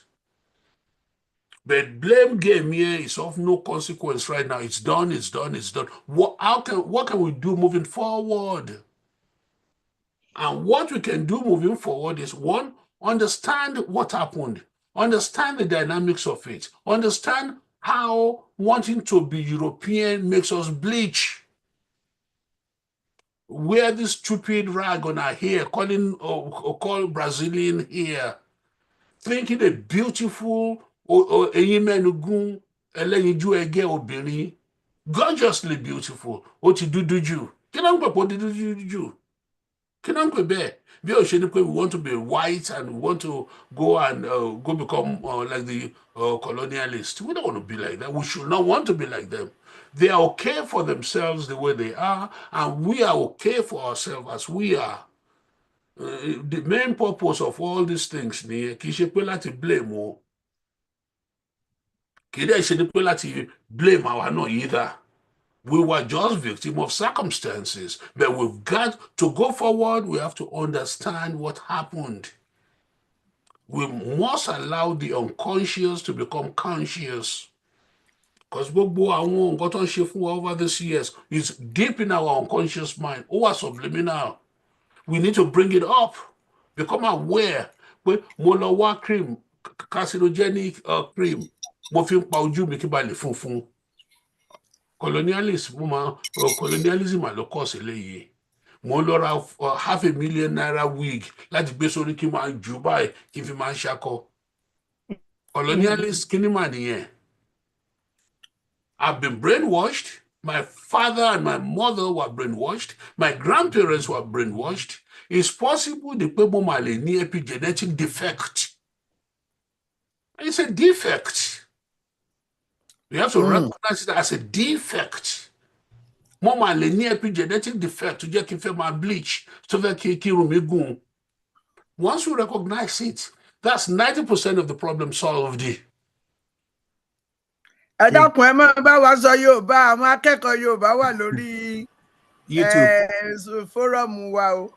Okay, how máa sì bá òun. So bó ti rí nìyẹn o. Ìjọba lè béèrè question o. Of course, but one last statement. Can you be a question? Any sùúrù yeye, máa pè yẹn.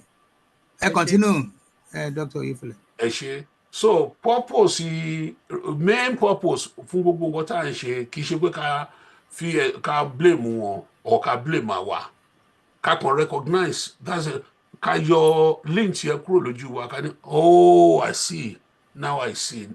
That's what the blind man says. Now I can see. So we must be able to see it. Agbẹ́dọ̀ rí. Thank you. Ẹ dákun torí Ọlọ́run, ẹ fún mi ní méjì. Okay, baba, ẹ gbọ́n sà. Wọ́n ní nígbà tí mo wà kékeré, àwọn ọmọ kéékèèké a mọ̀ sọ̀rọ̀ tá a fi mọ̀ para wa lẹ́rìn. Ẹni tí orúkọ rẹ̀ bá dàbí tí mo máa sọ nísìnyí kó foríjì mi o. Wọ́n ní orí Sunday ọ̀sán nígi.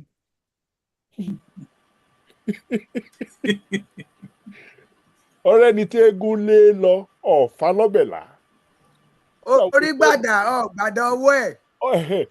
Gbà wo ló fẹ́ jì fàárọ̀? Ẹ̀dá pàlà gbàgbàdà tí ń bẹ ní ẹ̀mọ́ bínú. Bọ́rọ̀ ṣe rí nìyẹn. Gbà ẹ bá sọ pé wọ́n ti fún wa ní independence láti 1960. Ẹ dáríjì mí, àìmọ̀kànmọ̀kàn ló ń jáde bẹ̀yẹn. Independence wo? In 1954, Awólọ́wọ̀ proposed at a constitutional conference pé tí àwọn tí òyìnbó ń kó jọ into a federation 1954 October tí ò bá tẹ́ wọn lọ́rùn ẹ jẹ́ ká kọ sílẹ̀ bíi pé wọ́n lè secede. Bẹ́ẹ̀ni. Àbí 1954 I was only 11 years old, but I was not a baby. Àádẹ́ rọ́pọ̀lọpọ̀ àwọn èèyàn tó ń gbọ́ wa náà tó jẹ́ pé they were soldiers I was of the plant bases. Kí ló ṣẹlẹ̀ s'Awólọ́wọ̀? Nnamdi Azikiwe speaking for the colonialists indirectly sọ pé irọ́ ànígbà ẹ bá dẹ́rù ẹ̀wò ẹ̀wọ̀n ní ọ̀lọ́. Tí representative British government tó ń monitor gbogbo yẹn náà wá repeat yẹn. Ẹ̀wọ̀n Awólọ́wọ̀ ti pàpàdà lọ 1962 àbí mo parọ́ ni. Bẹ́ẹ̀ni. 2 years after your alleged independence. Kì í dẹ̀ ṣe pọ́ sọ̀rọ̀ secession o. Èyí tó ti sọ ní 1954 tí wọn ò fẹ́ kó ráàyè ṣe láéláé. Ó ní ó jẹ́ kó lè win federal election 1959. Ó ní ó jẹ́ àbí báwo la ṣe lè níbo ni wọ́n kọ̀ yẹn sínú school nínú ìwé tí wọ́n kọ́ wa ní high school. Ọ̀sẹ̀ọ̀sẹ̀ náà mo dẹ̀ mo rí opportunity láti mention àwọn yòókù kì í ṣàwa nìkan. 400 years ni wọ́n fi so India mọ́lẹ̀. India sì jọ wọ́n ju àwa lọ. At least they have lighter skin. Láti for 5,000 years tí China ti dominate rẹ̀ ìwọ̀nba tí òyìnbó gbà lọ́wọ́ rẹ̀ ó ti 1949 kí ó tì mí ò tó rí àyè gbà padà. Àbí mo parọ́ ni. Let's go to Australia. Wọ́n lọ gbalẹ̀ bẹ́ẹ̀ yẹn ni ìyẹn ni real colonialism. It's not just imperialism but settler imperialism which is called colonialism. Àwọn tó wà bí ò lè gbérí láéláé. The Australian Aborigines, the Maoris of New Zealand. Àbá kà nínú báàbá tí ẹ̀rí kànú ìwé, a lè kànú newspaper. In other words, whatever they did not teach you as a subject in the classroom, if you have a library, you might be able to read it. I'm a lucky person because I went to a school where they had a library. Library mélòó ló wà Ìbàdàn. Ibo làwọn library gan wà. USIS ìgbà wo tọ́pọ̀lọpọ̀ èèyàn ò tiẹ̀ ní ronú dé. But it was on my own campus at Ibadan, Pataganga. So I was a little luckier than most people in that I had access to things I could read that were not even subjects in the classroom. Schooling kan ló sọ mí di nǹkan tí mo sọ yìí.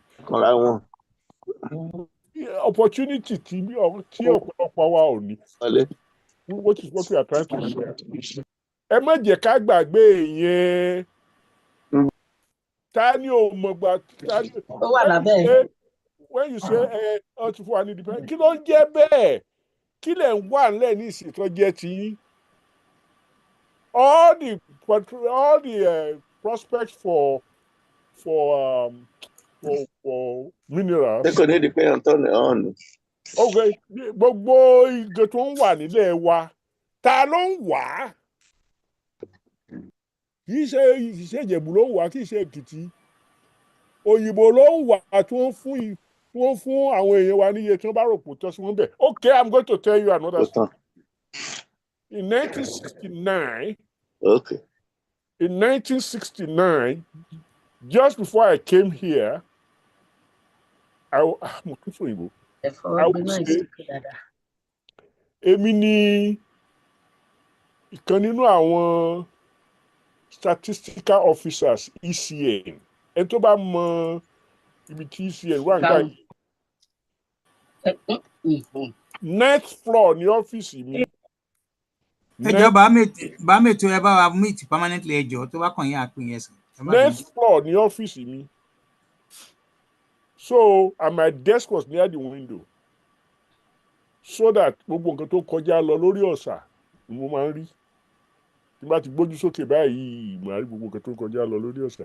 Àwọn àwo ló ń gbé nǹkan wá sí Èkó tí wọ́n jẹ́rù lẹ̀ ní Àpápá wọ̀ tí wọ́n ṣe gbá tó ń ṣàwọ̀ àwọn àwo ló ń control gbogbo yẹn kì í ṣe èèyàn tó dúdú bíi tèmi báyìí. Àwọn aláàrù ló wà on the other side.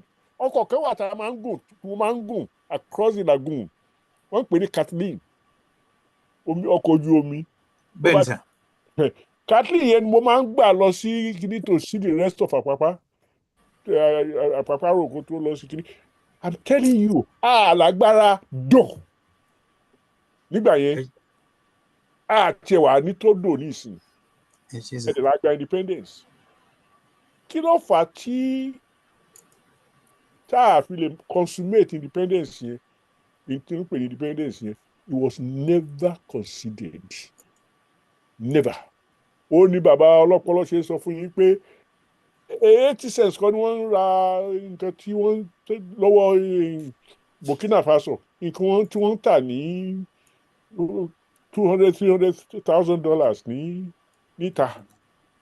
Ó dẹ̀ gbọ́dọ̀ mi fín tó bá mi fín wọ́n gbórí ẹ̀ kó lọ́rùn ẹ̀ mọye èèyàn tí wọ́n ti palẹ̀ ní èèyàn dúdú báyìí tó ń sọ pé àwọn èèyàn wọn lọ́pàá wọn ná àwọn tí wọ́n fún ní sílẹ̀ 10 àwọn tí kọ́ márùn-ún lu àwọn lápò wọn tí wọ́n fún ní sílẹ̀ 10 kó lọ pa ọ̀gá wọn tó ọ̀gá wọn ò sí báwọn ṣe fẹ́ kó ṣe. Wọ́n ti jẹ́wọ́ rẹ̀ ẹ̀dẹ̀ rí kànú newspaper ẹ̀dẹ̀ tún pè lọ́wọ́ wa pé kí ló ṣe táàrí ṣe gbá. Ẹni tó oléèkù ló lọ bẹ onímọ̀ translate sí the man with the gun is the majority. Ẹ má jẹ́ àtẹnra wa jẹ mọ́ kì í ṣe pé àfẹ́ràn ara wa kì í ṣe pé àṣepé bọ́tà tí ń tanra wa jẹ jù. A sọ pé kankan wà tá a ní tá a ò ní tá a tiẹ̀ léwu tá a lè smell. Tá a bá fẹ́ ní we must determine that we want to have it and we must do what we have to do to have it, namely courage to confront the truth and then determination to use the truth that you have confronted to your advantage or to your liberation, to your bí bẹ́ẹ̀ kọ́ a kàn mọ́ sọ pé kí ló ṣe táwa náà lè ṣe báyìí kí lẹ fẹ́ fi ṣe agbára wo lẹ́ni ìbọn jẹ́bọn you don't manufacture them abẹ́rò pé ẹnu lásán ni wọ́n fi ń gbàṣẹ ni kò sí nǹkan tí sábẹ́rẹ́ di píìnì kì í ṣe kódà àwọn Chinese bẹ̀rẹ̀ sí í ro ọkà ní Nàìjíríà. Neo-colonialism. Neo-colonialism, okay, if neo means new, then I can buy it. But colonialism ti wà ńbẹ̀ ti pẹ́ láti ìgbà táyé ti bẹ̀rẹ̀. Ìwé mímọ́, at least ìwé mímọ́ nìbàdàn, ó ní ìbùkún ni fún ẹni tí a fọ̀bọ́ lọ̀. Ègbé ni fẹ́ni tó gbà. Ègbé ni fẹ́ni tó gbà. A fẹ́ confront òdodo tó wà wájú wa, ẹni tá a mọ̀ bú.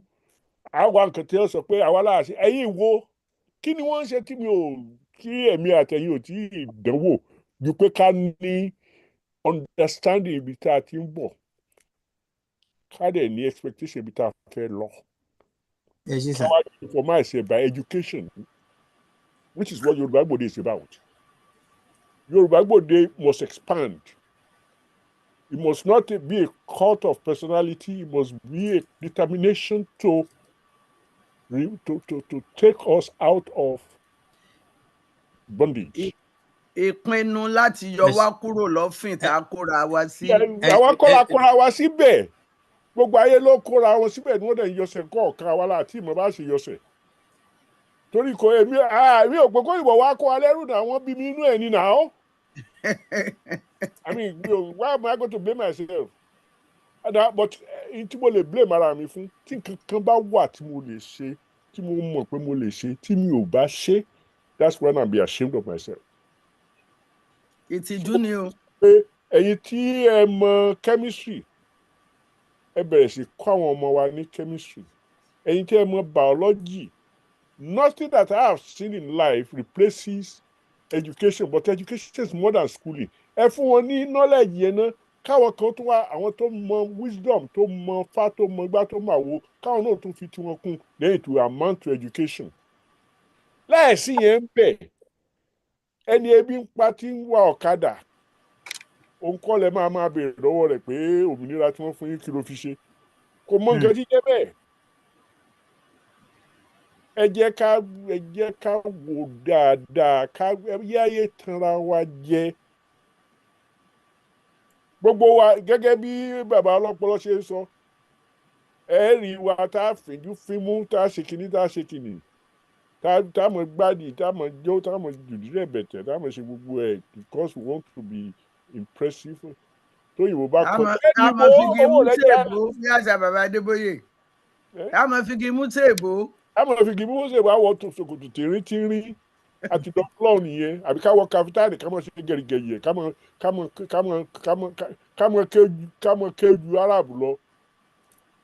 Ká máa ṣe all kinds of diseases tó ti wọ̀ wá lára, kì í ṣàfọ́fà o, but tí wọ́n bá pé lára ọṣẹ, á dọ̀ṣẹ. Ẹ ṣé sà. Under this thing for so long. Ìgbà èmi ló kàn. Lẹ́yìn Tinubu, yes. Ẹ ṣé bàbá. Ọ̀tọ̀ èmi ló kọ̀. Ẹ ṣé. Èmi náà fẹ́ béèrè question lọ́wọ́ yín. No, àti dé question time. Ó yìí kú ìkan náà àwọn àgbààgbà wa. Ẹ jọ̀ọ́, mo dẹ̀ fẹ́ make observation kan. Ẹ jọ̀ọ́ ẹ jẹ́ bá mute permanently. Privacy ilé oníkálukú ni oníkálukú wà. And then this public engagement. Ẹ jẹ́ ká respect it. Yeye kí n tó lọ sọ́dọ̀ alàgbà Bankole, ṣé ẹ ní announcement àbí? Bẹ́ẹ̀ ni o, mo fẹ́ sáré sọ nǹkan kan. Nǹkan tí à ń sọ nípa ọ̀rọ̀ wípé àwọn èèyàn wa ń bóra. Mo fẹ́ kí dókítà ọlọ́pọlọ kí wọ́n bá wa ṣe àlàyé. Ṣé àrùn ni pé ká máa wo àwọn òyìnbó ká rò wípé tí wọ́n ní ó dáa ju tiwa lọ? Ṣé àrùn ni àbí oge ṣíṣe àbí àìmọ̀kan? Mo fẹ́ kán bá wa tú àárín yẹn. Ní òpin ọ̀sẹ̀ tí Yorùbá máa ń sọ pé ọmọ yàtọ̀, bá a bá sì fi ọmọ wé ọmọ, á lu ọmọ pa. Dókítà ọlọ́pọlọ yìí gangan ni ó ṣẹlẹ̀ sí. Ẹ̀yin èèyàn tẹ́ ẹ bá rí flyer gbà lónìí, tí ẹ bá mọ tí ojú mi rí lórí flyer yẹn, flyer tó jáde kí sì nìdí àmọ́ bí wọ́n ṣe ṣe dókítà ọlọ́pọlọ tí dókítà ọlọ́pọlọ fi dèèbò lórí flyer. ẹ gbà mí o. ẹ jẹ́ kán ṣàlàyé. ẹni tó sì wà ní ẹni tó ṣe flyer ọ̀nà túnú ní ìgbà tí dókítà ọlọ́pọlọ rí wọ́n bá pè mí pé èmi kọ́ lélẹ́yìí o ẹ jẹ́ lọ tún ṣe báwo ni mo ṣe pupa báwo ni mo ṣe dàbí òyìnbó ẹjọ́ torí ọlọ́ọ̀ èmi ò fẹ́ lọ tún ṣe o. èmi ò rí flyer yẹn bá ti fi dókítà ọlọ́pọlọ ṣe èyẹ dáadáa. Ọládèbó ni wọn ò kọ sórí kinní tó dípò kan kọ Oyèfúnlẹ̀ bóyá wọn ò bá kọ Ọládèbó bẹ́ẹ̀. A sì rí ọ̀pọ̀lọpọ̀ àwọn èèyàn wa tó jẹ́ pé dònídọ̀la ni wọ́n sì máa ń ṣe ẹ̀yin ẹ wo wípé àwọn èèyàn ń jẹ́ Ọládèyìnbó Ṣàngó tóyìnbó ṣé Ṣàngó ò ju òyìnbó lọ bóyìnbó bá dúró ǹjẹ́ àrà ò ní pa kí wọ́n ẹ̀ṣẹ̀ wá máa sọ pé Ṣàngó tó òyìnbó tá lóyìnbó ẹ dákun dókítà ẹ bá wa wò tárùn ọpọlọ ni àbí kíni àbóyí náà ni wọ́n ń pè Stockholm syndrome ni ẹ dákun ẹ bá wa ṣàlàyé ẹ̀ dáadáa èmi fẹ́ mọ̀. ẹ ṣe yèyé ẹ jẹ́ yín tẹ náwó mò ń bọ̀ àbá yín ó ń bọ̀ àkàn yín bàbá Oyèfúnlẹ̀. yóò tún bá mo lè sọ̀rọ̀. ẹ sọ̀rọ̀ of course ẹ sọ̀rọ̀. ẹ ṣe gan lóòtú fún question yẹn it's a very very pertinent question. ṣe rí àrùn ọpọlọ ó pé oríṣiríṣi àwọn kan wà tó ń pè ní major psychiatric disorder àwọn kan dẹ̀ wà tí wọ́n wà major àwọn kan wà tó yẹ pé character style personality disorder ni wọ́n. ṣe rí nínú personality disorder yìí ó tún pé oríṣiríṣi àwọn kan wà tó yẹ pé persistent behaviour tó wà against nǹkan tí gbogbo ayé ń fẹ́ ni àwọn míì dẹ̀ lè wà tó yẹ pé ó lè wà persistent but mode of thinking ló affect. In other words èèyàn lè dé ibì kan kó fẹ́ choose káwọn èèyàn wá interview lọ́dọ̀ ẹ̀ kó yẹ pé àwọn tó pupa yẹn ló choose kò mú àwọn tó dúdú.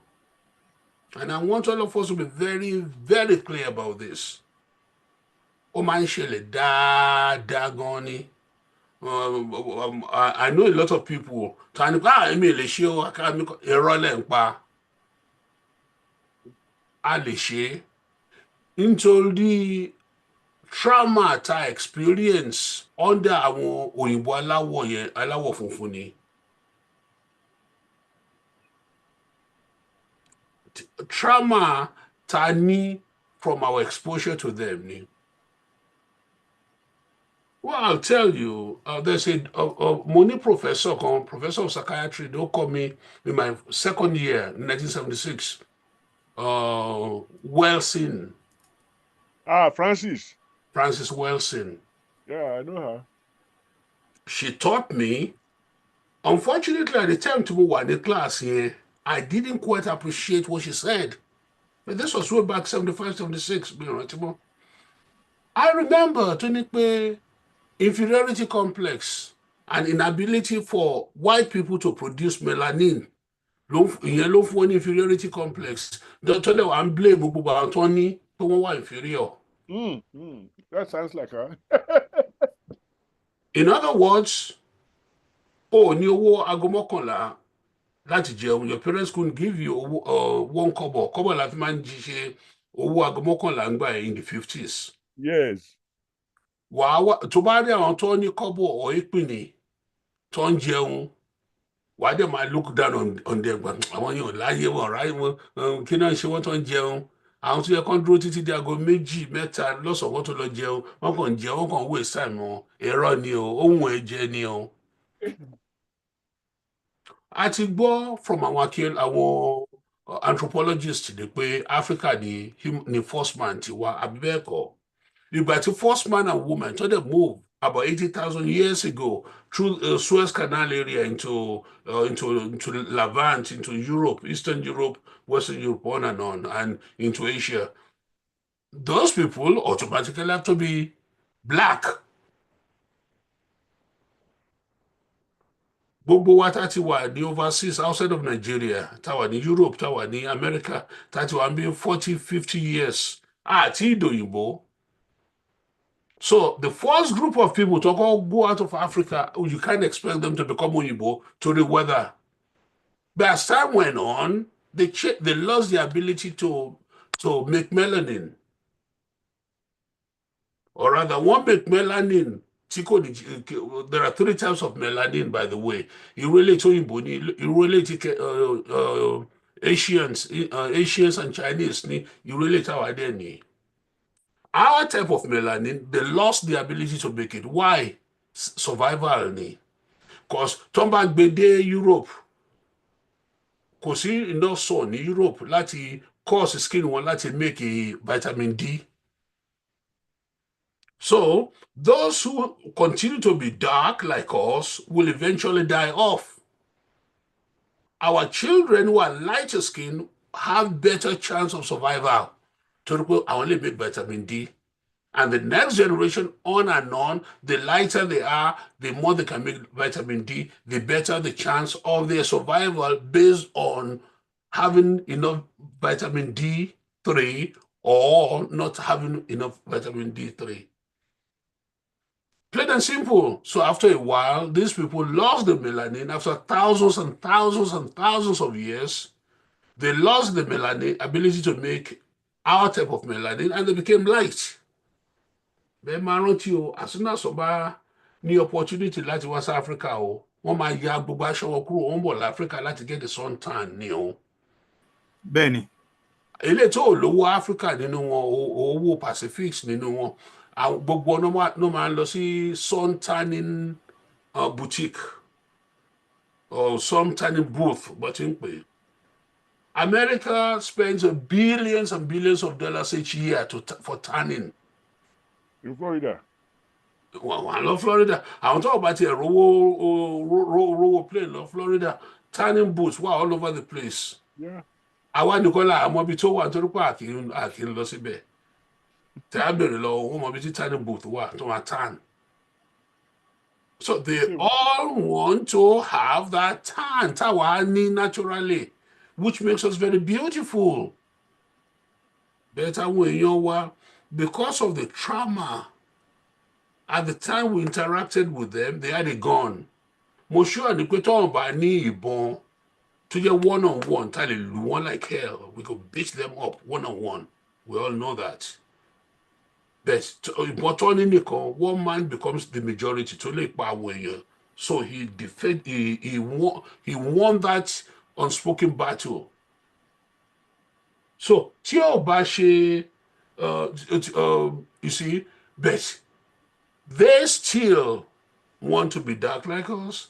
Nítorí pé àwọn tó fẹ́ dark like us, who will not verbalize pé I want to be dark like you. Bákan your skin is beautiful, nìkan lè máa gbé lẹ́nu wọn ní sọ̀ngàn bí mọ́. And we now want to be like them because they have defeated us. Ìyẹn ni hydroquinone, ni major part of the bleaching cream here. Àwọn more complex, more dangerous one wà, but hydroquinone ni làwọn èèyàn máa ń lò for a long time. And it's carcinogenic. If you bleach well enough, you eventually you have a greater chances of developing skin cancer. So, nǹkan tí olóòtú ẹ bèrè pé ṣé mental illness ni, kì í ṣe mental illness tí èèyàn lè lọ hospitalize èèyàn lọ́spítù fún. Kì í dẹ̀ ṣe mental illness tí ẹ máa wá surface mi tí máa kọ prescription fún yín fún. It's not that type of mental illness. It's a mental illness based on ignorance. So when you hear tẹ́ bá ń gbọ́ àwọn èèyàn bíi tèmi and others like me tó ń pariwo sókè pé colonialism ti cause wa ní ó ti put wa sí situation that were traumatized, and part of that trauma pé ká máa bleach ó wà dangerous fún wa. And all I want people to know is understand this and reflect on it. That's all. If you can think about it, you can reflect on it. I'm sure Honor Eledumare will get you the ability to start thinking otherwise and start recognizing the dark skin as very beautiful. Yes, sir. I need to quickly go to Baba Bankole àwọn ló kàn, then I'll start calling àwọn tán tí náwó sókè. Alàgbà Bankole, ẹ̀yin ló kàn sà. Ẹ ṣé púpọ̀ Adélé Olótù. Ẹ ṣé. Ẹ ṣé sà. Ẹ ṣé Dr. Oyefule. A dúpẹ́ lọ́wọ́ yín gidigidi fún ẹ̀kọ́ tẹ́ ti kọ́ wa lónìí. Ọ̀pọ̀lọpọ̀ àwọn nǹkan lẹ gbé wá sí ayé fún wa láti mọ̀. Ẹ ṣé gidigidi. À ń sọ̀rọ̀ nípa bọ́n ṣe kó wa nídè tán colonize wa. A dẹ̀rù pé bóyá wọ́n ti fi wálẹ̀, wọ́n ò tí ì fi wálẹ̀. À ń sọ nípa Burkina Faso, Mali pé wọ́n ń ra uranium ní 80 cents lọ́wọ́ wọn, wọ́n ń tà ní 200 euro on the high seas. Ṣé mọ̀ pé tó fi di òní olónìí, epo tí àwọn Shell gbogbo tán ń gbé ní Escabos, tán ń gbé ní Port Harcourt, tán ń gbé ní wherever tá ti ń gbé, àwọn náà ló ń sọ iye tán bá gbé fún wa. Báwo ni mo ṣe lè lọ sí store, kí n lọ sí Walmart, kí n lọ kó ọjà sínú basket, kí wọ́n á dọ́dọ̀ cashier, kí n kàn fún ní iye tó bá wù mí, kí ní mò ń lọ.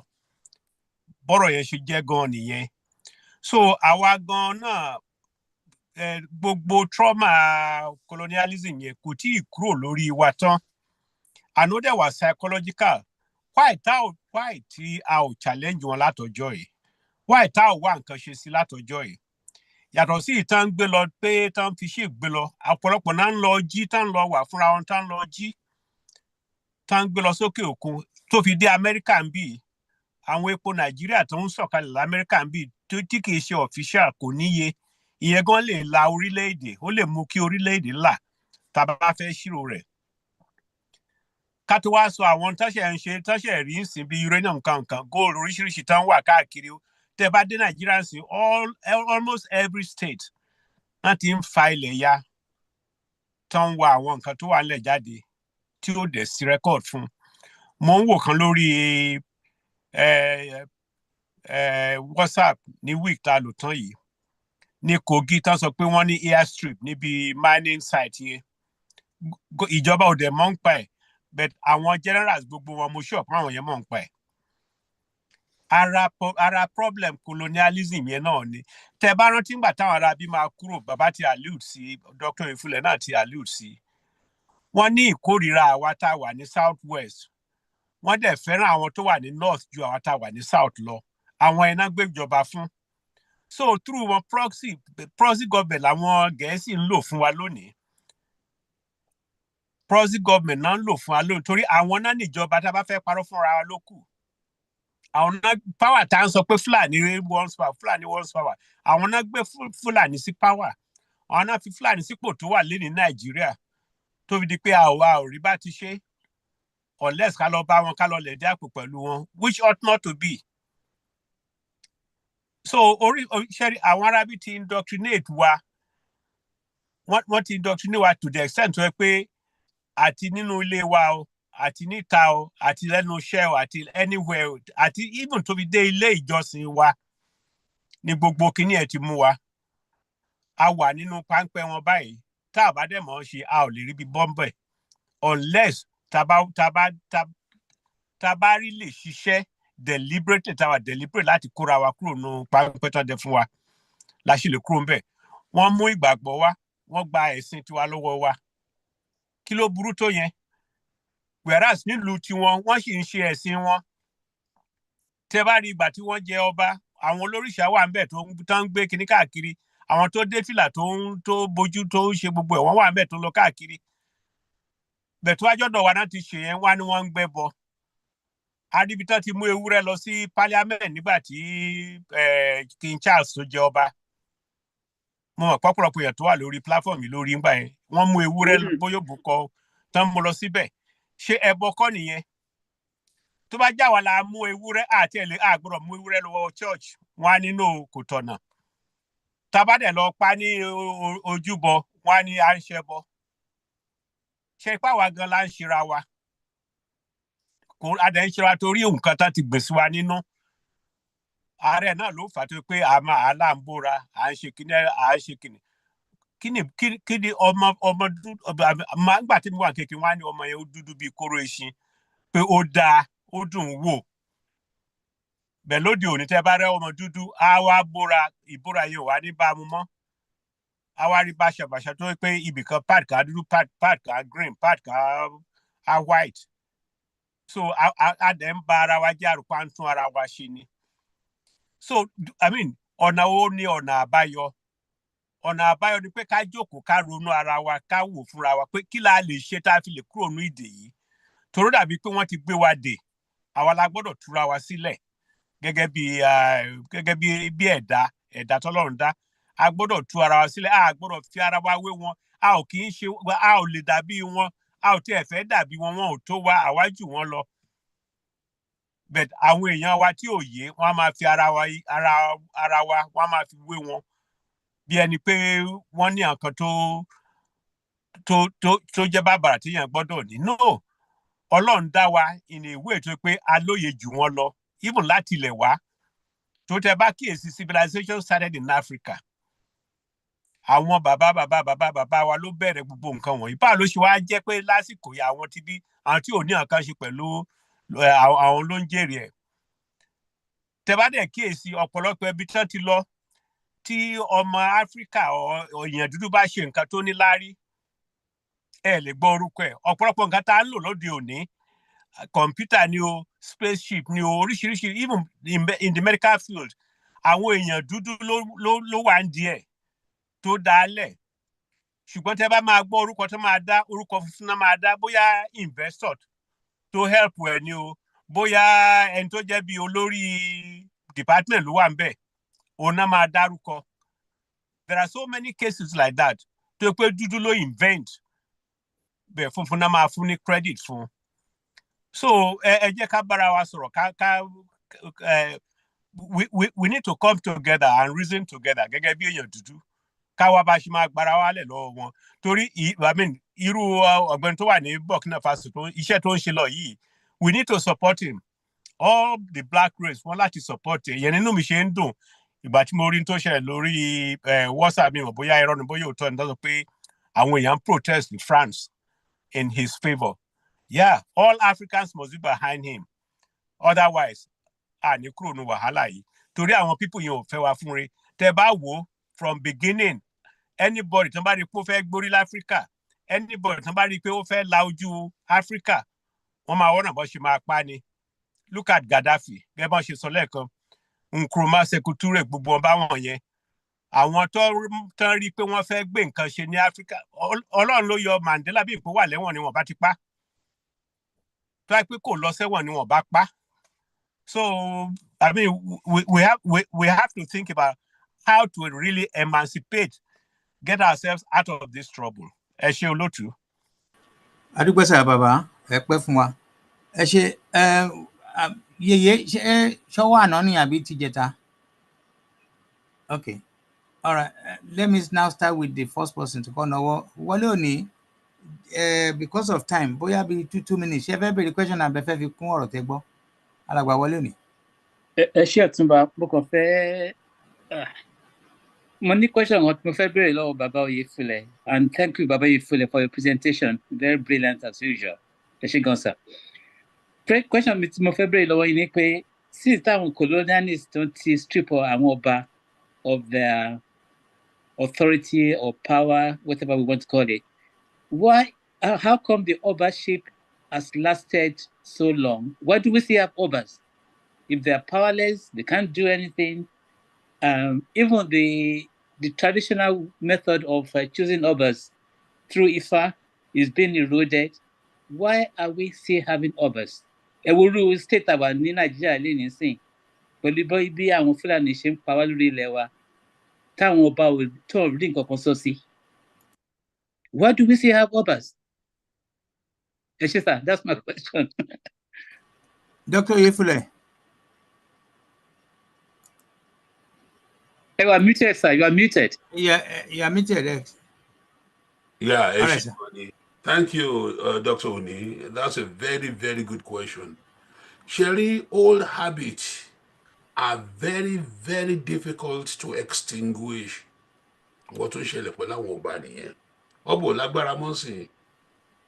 Láti 1929 tó hang ọba ìlú kan currently wà ní Ọ̀ṣun State. Actually, no, my forúkọ bó bẹ̀rẹ̀ láṣìírí because that's what he tó kidnap ọmọ. I took it that 5-year-old child or 2-year-old child to Akpa. To hang here by the neck until he died in the school, town square. Láàrin ìlú. Láti gbà yẹn ni ọba ò níyì mọ́.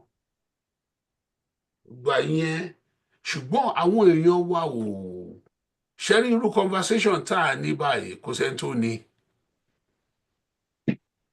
So people just remember what their ọba was like ní Ọ̀yọ́ prior to 1838.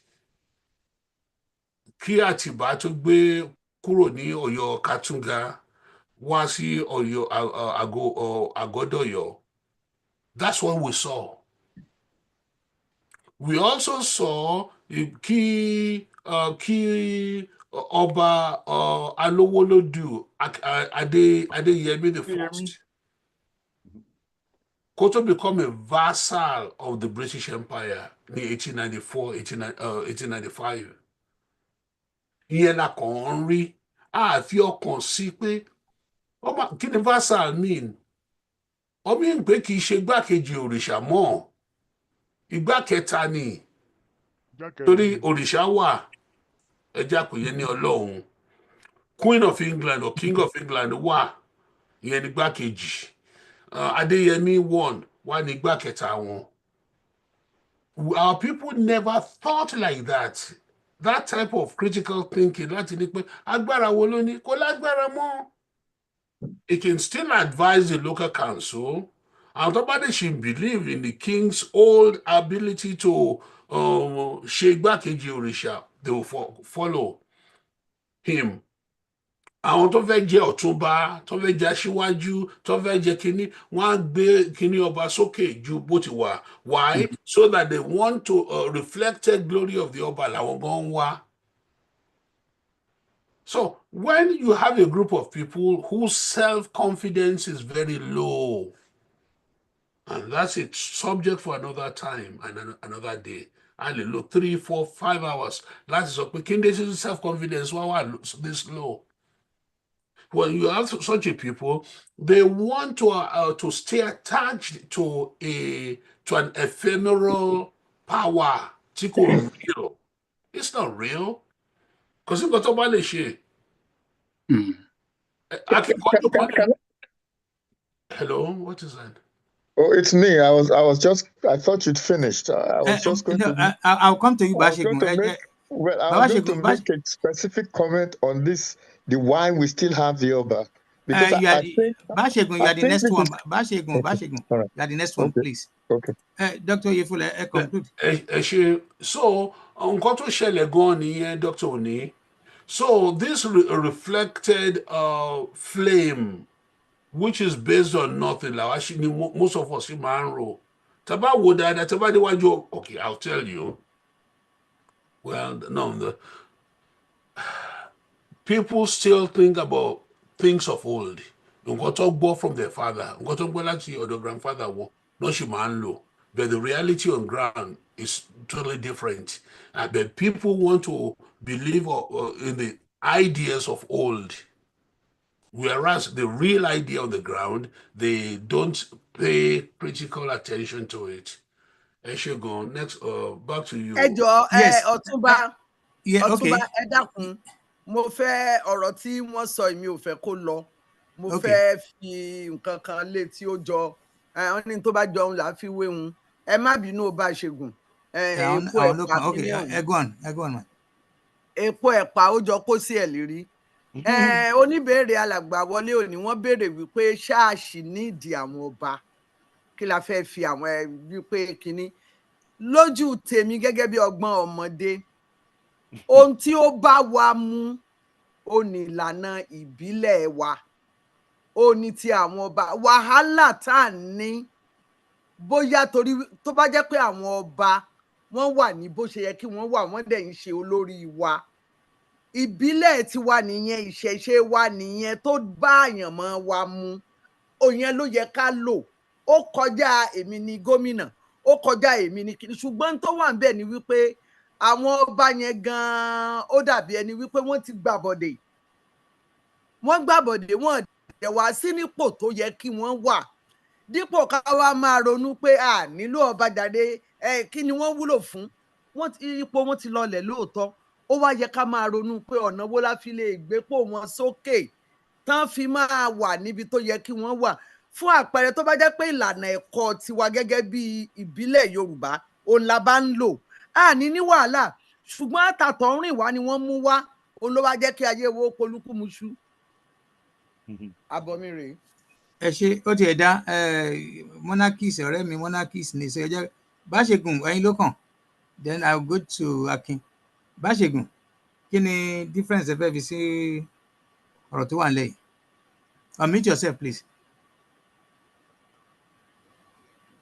Dr. Ṣọlá Òní, can you unmute yourself? Mo ti ẹ̀ ń try láti unmute wọn, kò ṣe mí. Èmi náà ti. Ṣé mo lè jáná sí tí tẹ bá fún mi láyè lé at point? Kan tó dé, okay sir. Mo ti dé o. Bàbá àwọn ti lé wà ẹ máa hold on sir. Àwọn tó bá járò oko láàrin wa hàn ṣòro mọ̀. Àwọn tó lò Báṣegùn ló kàn. Báṣegùn, unmute yourself. Àwọn Ìjẹ̀ṣà tó wà láàrin wa ìṣòro tó wà ń bẹ̀rẹ̀. This thing keeps on muting me, so I don't understand. Kò sẹ́ tó mute ẹ, ó yá go on. Ṣé kìí ṣe CIA? Anyway, two things ni mo fẹ́ dá sí. The first one ni ọ̀rọ̀ àwọn ọba. I have no shame or whatever in admitting that I'm a monarchist, I'm a Yoruba traditionalist, and I'm a Yoruba nationalist. I have absolutely no reason to be ashamed of that. Problem wa pẹ̀lú ọ̀rọ̀ àwọn ọba is that the introduction of parliamentary kind of system of government has turned them into what the monarchy is like in the UK. King Charles has no function, completely jobless. The Queen before him also had no function, jobless.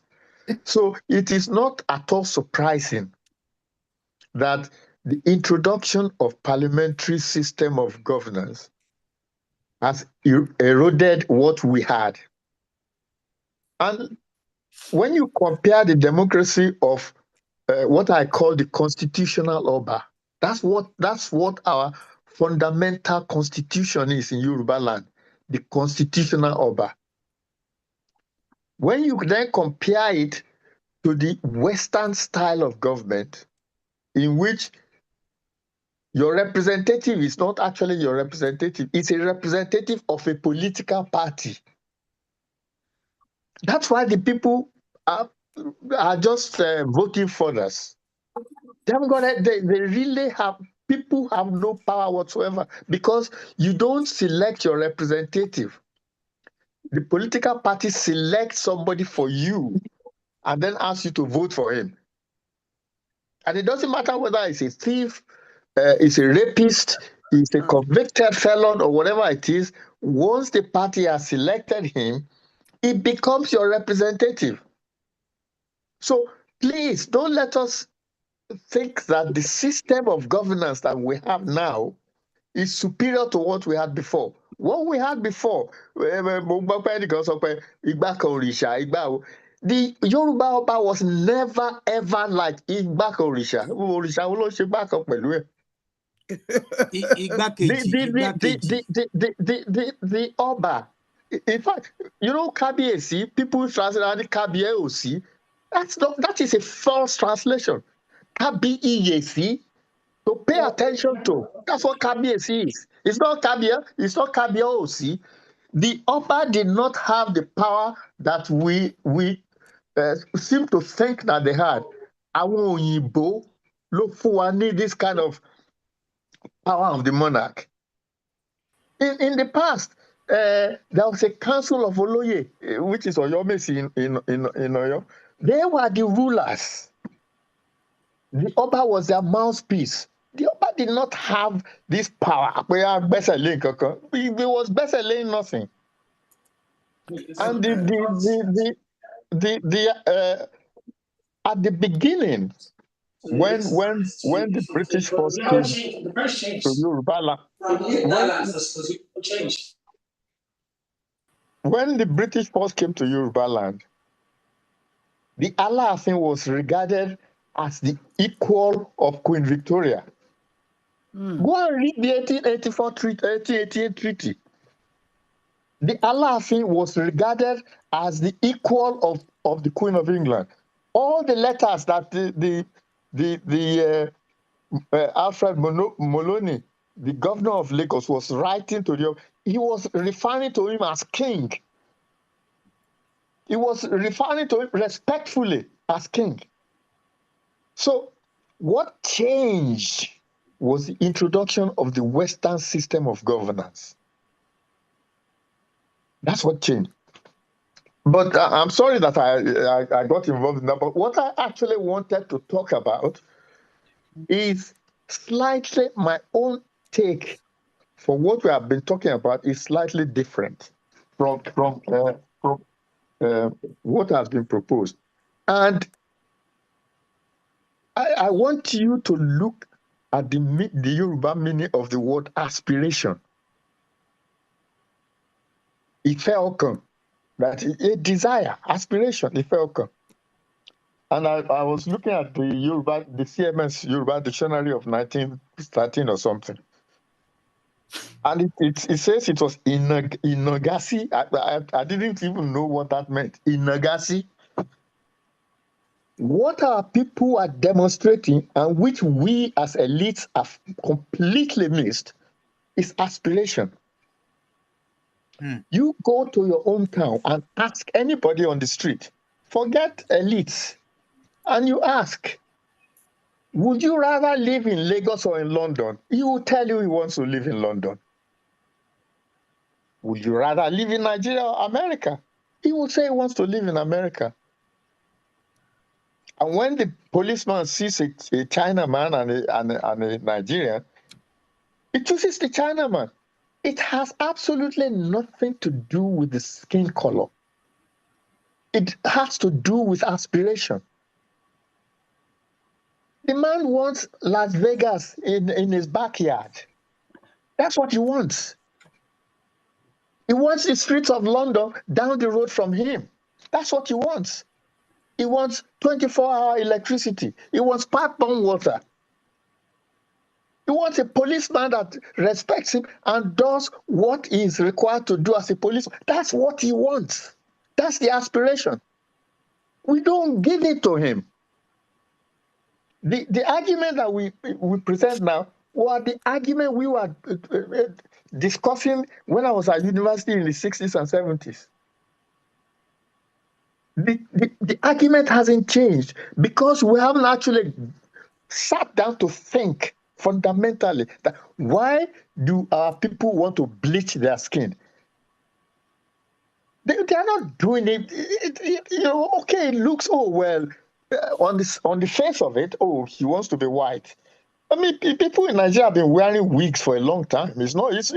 When I was a child, I saw people wearing wigs. So it's nothing new. What people are telling you is their aspiration, which is what we should bring to them. That's what was good about Awolowo, that he recognized what people wanted, and he gave it to them. And what we have failed at completely is to forget this thing that I was talking about, the Yoruba translation of aspiration. Ife okan. Ife okan. That is, this is what people want. And they don't care. There are people are talking about non-alignment. Some people have been abusing me about non-alignment and all these kind of hairy-fairy things that The guy from Kudeti couldn't give a toss. He's not interested in all this, whether you are siding with China or with Russia. He couldn't care less. What he wants is that you bring Las Vegas to Kudeti. That's what he wants from you. And you are never going to get it if your system of economics is Western economics. You will never, ever get it. We need to ask the question, how did China, without firing a single bullet, without killing anyone, has become the economic giant it is today? What we do, I've said this, written this in an article in the past, the thing that my grandmother taught me when I was a child, that the price of anything is what it is worth to you. Why would Burkina Faso sell its uranium for $10 when that gram of uranium in France is worth electricity for 200,000 houses?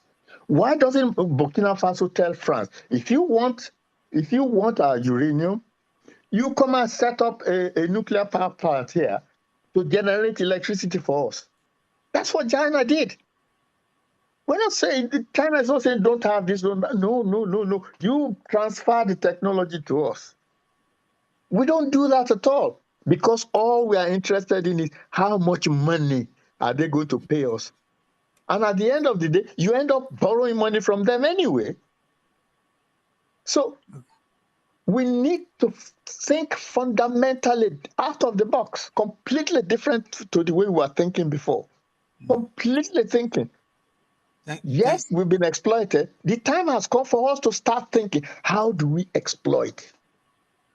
Instead of saying all the time we've been exploited, we need to start asking the question, how can we too exploit? You look at it today.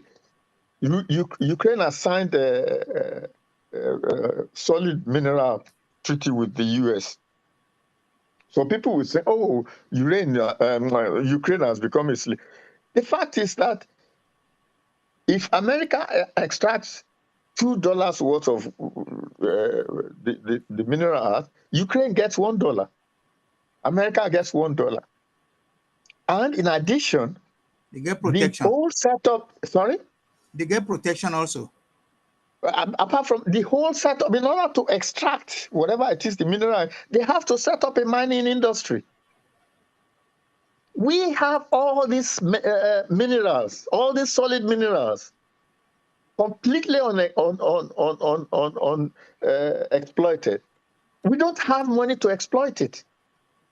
Finally, the final thing that I will say is this obsession that we have with market economy. You know, this thing that the Western world has taught us, market economy, market economy.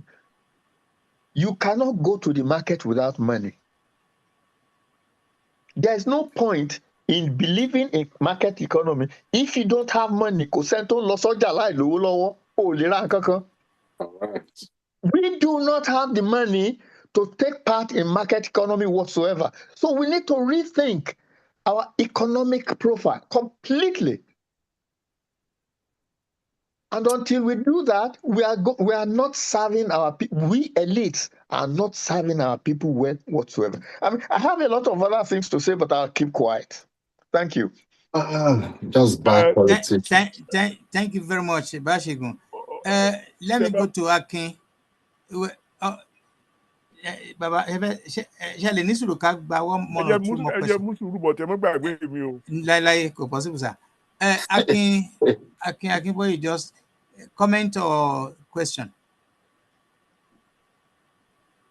Hello, Akin, can you unmute yourself, please?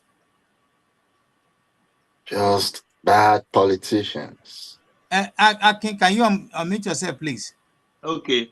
Okay. I'm going to say, okay, go on. Now, nǹkan tẹ́mi fẹ́ sọ rèé, ẹ jọ̀ọ́, à ń sọ̀rọ̀ colonialism, imperialism, and all this láti jọ́ yìí tí wọ́n ti fi wálẹ̀. Ẹ sọ pé àwọn professor sọ pé wọn ò fi wá sílẹ̀. Now, Emefiele, òun ló wà ní Central Bank, ẹ wo nǹkan tó ń ṣe. ṣé àwọn òyìnbó ló ní kó máa ṣe yẹn? Tinubu owó tó ń jí bẹ̀m̀bò ló ń kó lọ. Tinubu ó ra yacht, ó ra gbá, ó ra wo, ó ra kòkò ṣáàsùn gbogbo ilẹ̀ ó sọ di tiẹ̀. Ṣé àwọn òyìnbó ló ní kó máa ṣe yẹn ká má ní omi, ká má ní iná, ká má nọ́nà, ká má ní. Ṣé rí, èmi ò fẹ́ ká máa rò wípé àwọn òyìnbó yìí wọ́n ń tọ́jú ara wọn, àwọn tiwa wọn ò tọ́jú wa to the extent tó jẹ́ wípé àwọn politician wa wọ́n tún para wọn. Political assassination, kò sí development, o lè lọ sí hospital, o lè lọ sí gbogbo àwọn tó jalè tó wà ní government tó yẹ kán lọ sẹ́wọ̀n, wọ́n ní tó bá ti cross another party your sins are forgiven. Ṣé àwọn òyìnbó ló tún ṣe yẹn? Ẹ wo, èmi ò fẹ́ sọ̀rọ̀ púpọ̀ because torí pé kí ni, for how long that ṣe máa blame àwọn ará àta? Àwọn ará ilé tó ti fún wa ní opportunity díẹ̀. Ẹ wo, wọ́n ṣe school wa. Professor ń sọ fún wa nígbà táwọn wà ní GCI, gbogbo nǹkan tí wọ́n gé ní GCI, ṣé bí GCI ṣe wà nígbà táwọn wà ń bẹ̀ ló wà ń bẹ̀ sí, àwọn wo ló bàjẹ́? I attended Ibadan Boys High School. Ilé-ìwé tó dálẹ̀ ní 1938. Now, Dr. Oni, ibẹ̀ kan náà lèmi àti wọ́n jìjọ lọ, wọ́n senior mi gan. Àwọn senior wa nìyẹn. But at the same time, ẹ lọ sí Ibadan Boys High School sí, àwa old boys là ń túnṣe. Ẹ wo gbogbo mọ́ yẹ bá education jẹ́, kí la lè sọ pé institution wo la rò pé ó ń ṣiṣẹ́, tí àwọn òyìnbó yìí náà la tún máa blame. Okay, ẹ jẹ́ kí Dr. the guest speaker kan sọ̀rọ̀. You're welcome. Dr. Efule, you want to respond to that? Well, very briefly, a brief response. Mr. Akiboye, it's not quite as easy as that. Old habits die hard. Wọ́n ti kúrò ń bẹ̀ bẹ̀ wọ́n sì fi okùn sí wa lọ́rùn. Wọ́n kúrò ń bẹ̀ 1960. Gbogbo àwọn ìwà treachery, ká máa parọ́, ká máa sọ òótọ́, ká máa jí gbogbo nǹkan tí kìí ṣe tiwa tán fi lè fún wa láṣẹ ń ṣe lọ. A dẹ̀ mọ̀ ní pé they still manipulate our political processes at home. Any future president of Nigeria has to go to Chatham House in England láti lọ present ààrẹ. Kò sẹ́ni tó invite ẹ̀, òun ló lọ fúnra rẹ̀ o. Bàbá mi, kò sẹ́ni tó invite ẹ̀, òun ló lọ fúnra rẹ̀. Tó lọ ń present nǹkan tí ò yẹ kó present. Wọ́n invite wọn ní o, lábẹ́lẹ̀. Ẹ ní sùúrù, ẹ jẹ́ kí a gbọ́ láti ní guest speaker náà. Ó lè wà on the surface, ó lè dàbí ẹni pé wọ́n invite ẹ̀, but and pé ó lọ on his own. But tí ò bá lọ at all, mo doubt tó bá máa di president of Nigeria lẹ́nìí. Dito Buhari, gbogbo náà lọ síbẹ̀. Gbogbo wọn, yes. These people are still directly and indirectly controlling us. Tó bá dẹ̀ rí eléyìí tó bá ń jalè, sí olè ló mọ ẹsẹ̀ olè tọ̀ lórí àpáta. Ẹni bá ń jalè ó favour wọn nítorí kí ni àwọn náà lè sáré máa jí àwọn natural resources wa nítorí olè ò ní lè sọ̀rọ̀. Wọ́n ti ní ẹ̀sùn sí òun náà lẹ́sẹ̀. So they have things that he has done. They could blackmail him. These people are master blackmailers. So àwọn tí wọ́n dá tó bá wọ inú political realm wa, àwọn yẹn náà máa ń promote kọ́ ẹ máa jó lọ àwà lẹ́yìn ẹ̀ náà máa ń ṣe fún wọn. So the lack of look, these people do not want us to develop. That's plain and simple. Personal interest tí wọ́n dẹ̀ nìyẹn. And they'll do all it takes to make sure that the status quo continues. That's one thing.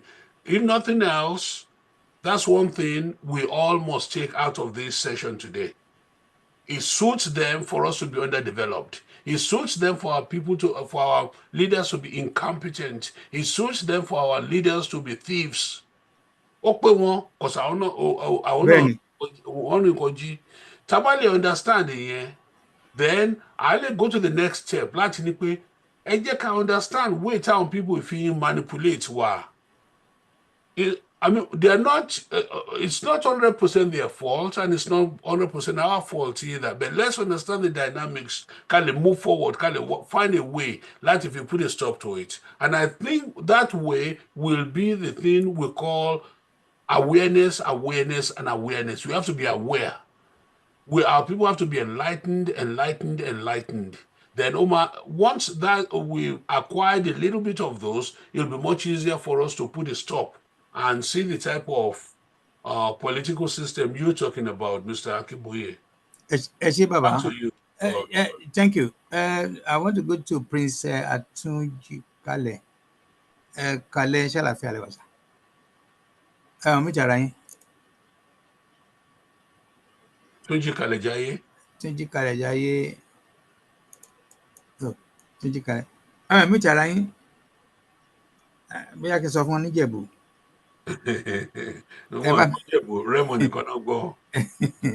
Okay, well, Baba, you wanted to chip in something, Prof. Yeah, I want to propose to us to give me some opportunity in the future. The kind of opportunity that I'm begging for is what I want to be able to do. There's no way that can be done at one of these sessions it should be a topic on its own.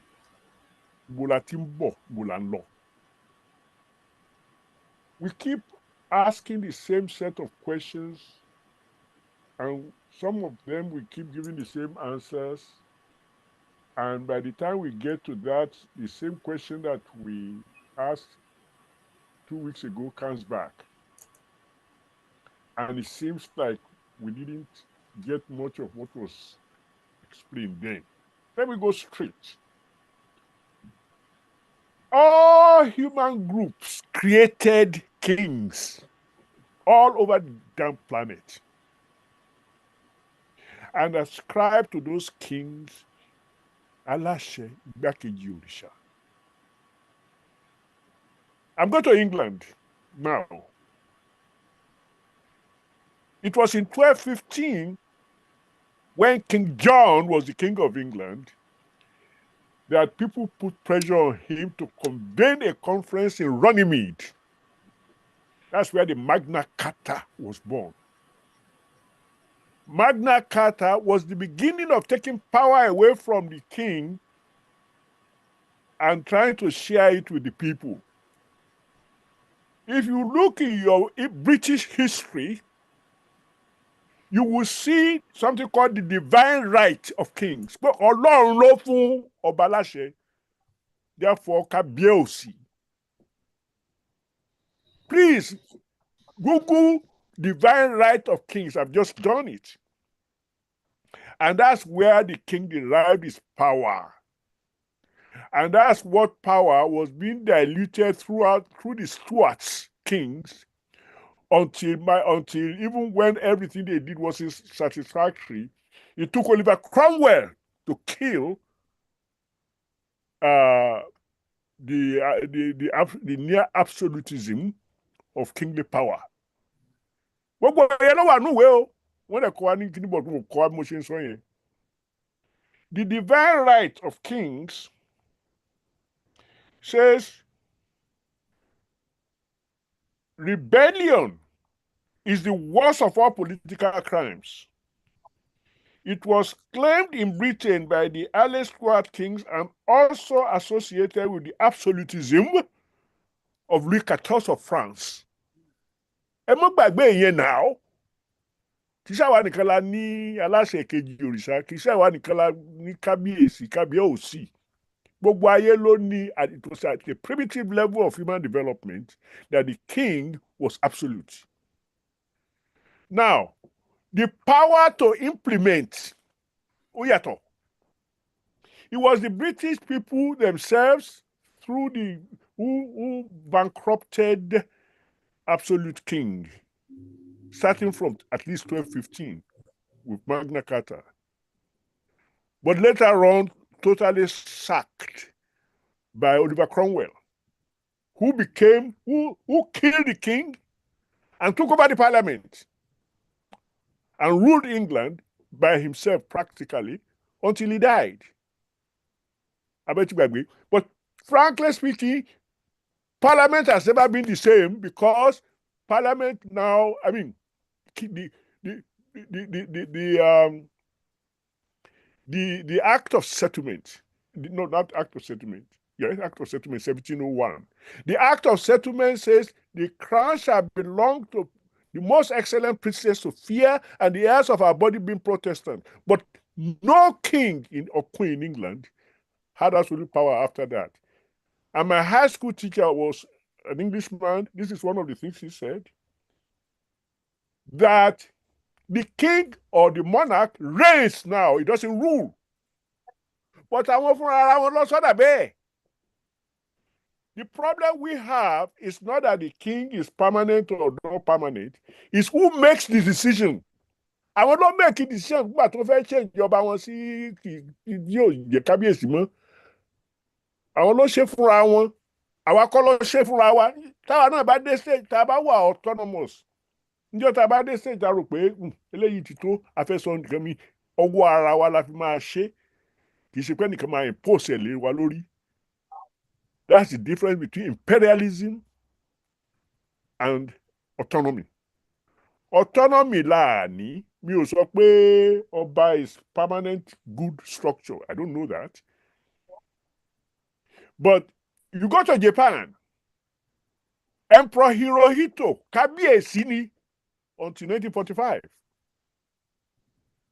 Ìgbà tí àwọn Japanese rí wípé táwọn ò lè continue eléyìí òyìnbó tó sáàkì wọn tó sọ wọ́n dẹrú kò ní gbà kí ẹnìkan máa pera ẹ̀ ní kójú òun ló máa make a decision tí ó ti make tẹ́lẹ̀tẹ́lẹ̀. They relegated Hirohito to what? Just constitutional monarch. Ẹ méjì àgbàgbé gbogbo orúkọ báwọn wọ̀nyẹn. We don't have the power to implement. Dr. Ọlá Òní kì í ṣe. I may even be a monarchist or whatever this. I don't even think I've ever examined myself. I'm a Yoruba, that's all. Tẹ́ni takishanta. No, you cannot be blaming us about what we haven't done when we have never had the power to do anything. But I'm going to give you two examples. Mo sọ lẹ́ẹ̀kan pé mo wà ní ECN, ọ́fíìsì mi overlook the lagoon. If you can remember at that time, not that I did anything bad, but a person was working with one of these foreign oil companies that I will also not name. And it was is a very well-placed person. He was a very well-placed person. To jẹ́ ọ́fíìsì ẹ̀ ní Olóibírí ní Port Harcourt. Òun náà rí àwọn òyìnbó tó ń kó epo lórí òkun tí wọ́n á lò dẹ̀. Wọ́n wá mú manifest wọn wá sọ́fíìsì wọn wá ní àwọn kó garawa kan nígbà tó kó garawa 12. This was the time of Sir Abubakar Tafawa Balewa. Ṣé ń gbọ́ mi? So, but ẹni tí wọ́n lọ gbé information yẹn fún, Minister of Mines and Power ni wọ́n lọ gbé information yẹn fún. A patriotic Nigerian of Yoruba origin. Òun ló lọ sọ yẹn fún minister pé báwọn ará bí ṣe fi búrẹ́dì kó wa lọ́bẹ̀ jẹrẹ o.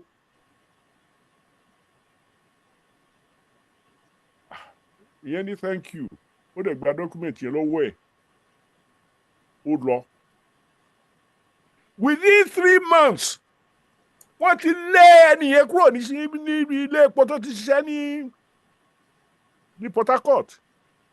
Wọ́n wá fi ṣe the Minister of Manpower àti gbogbo wọn wá ṣe tí wọ́n fi ṣe member of the Nigerian National Shipping Line.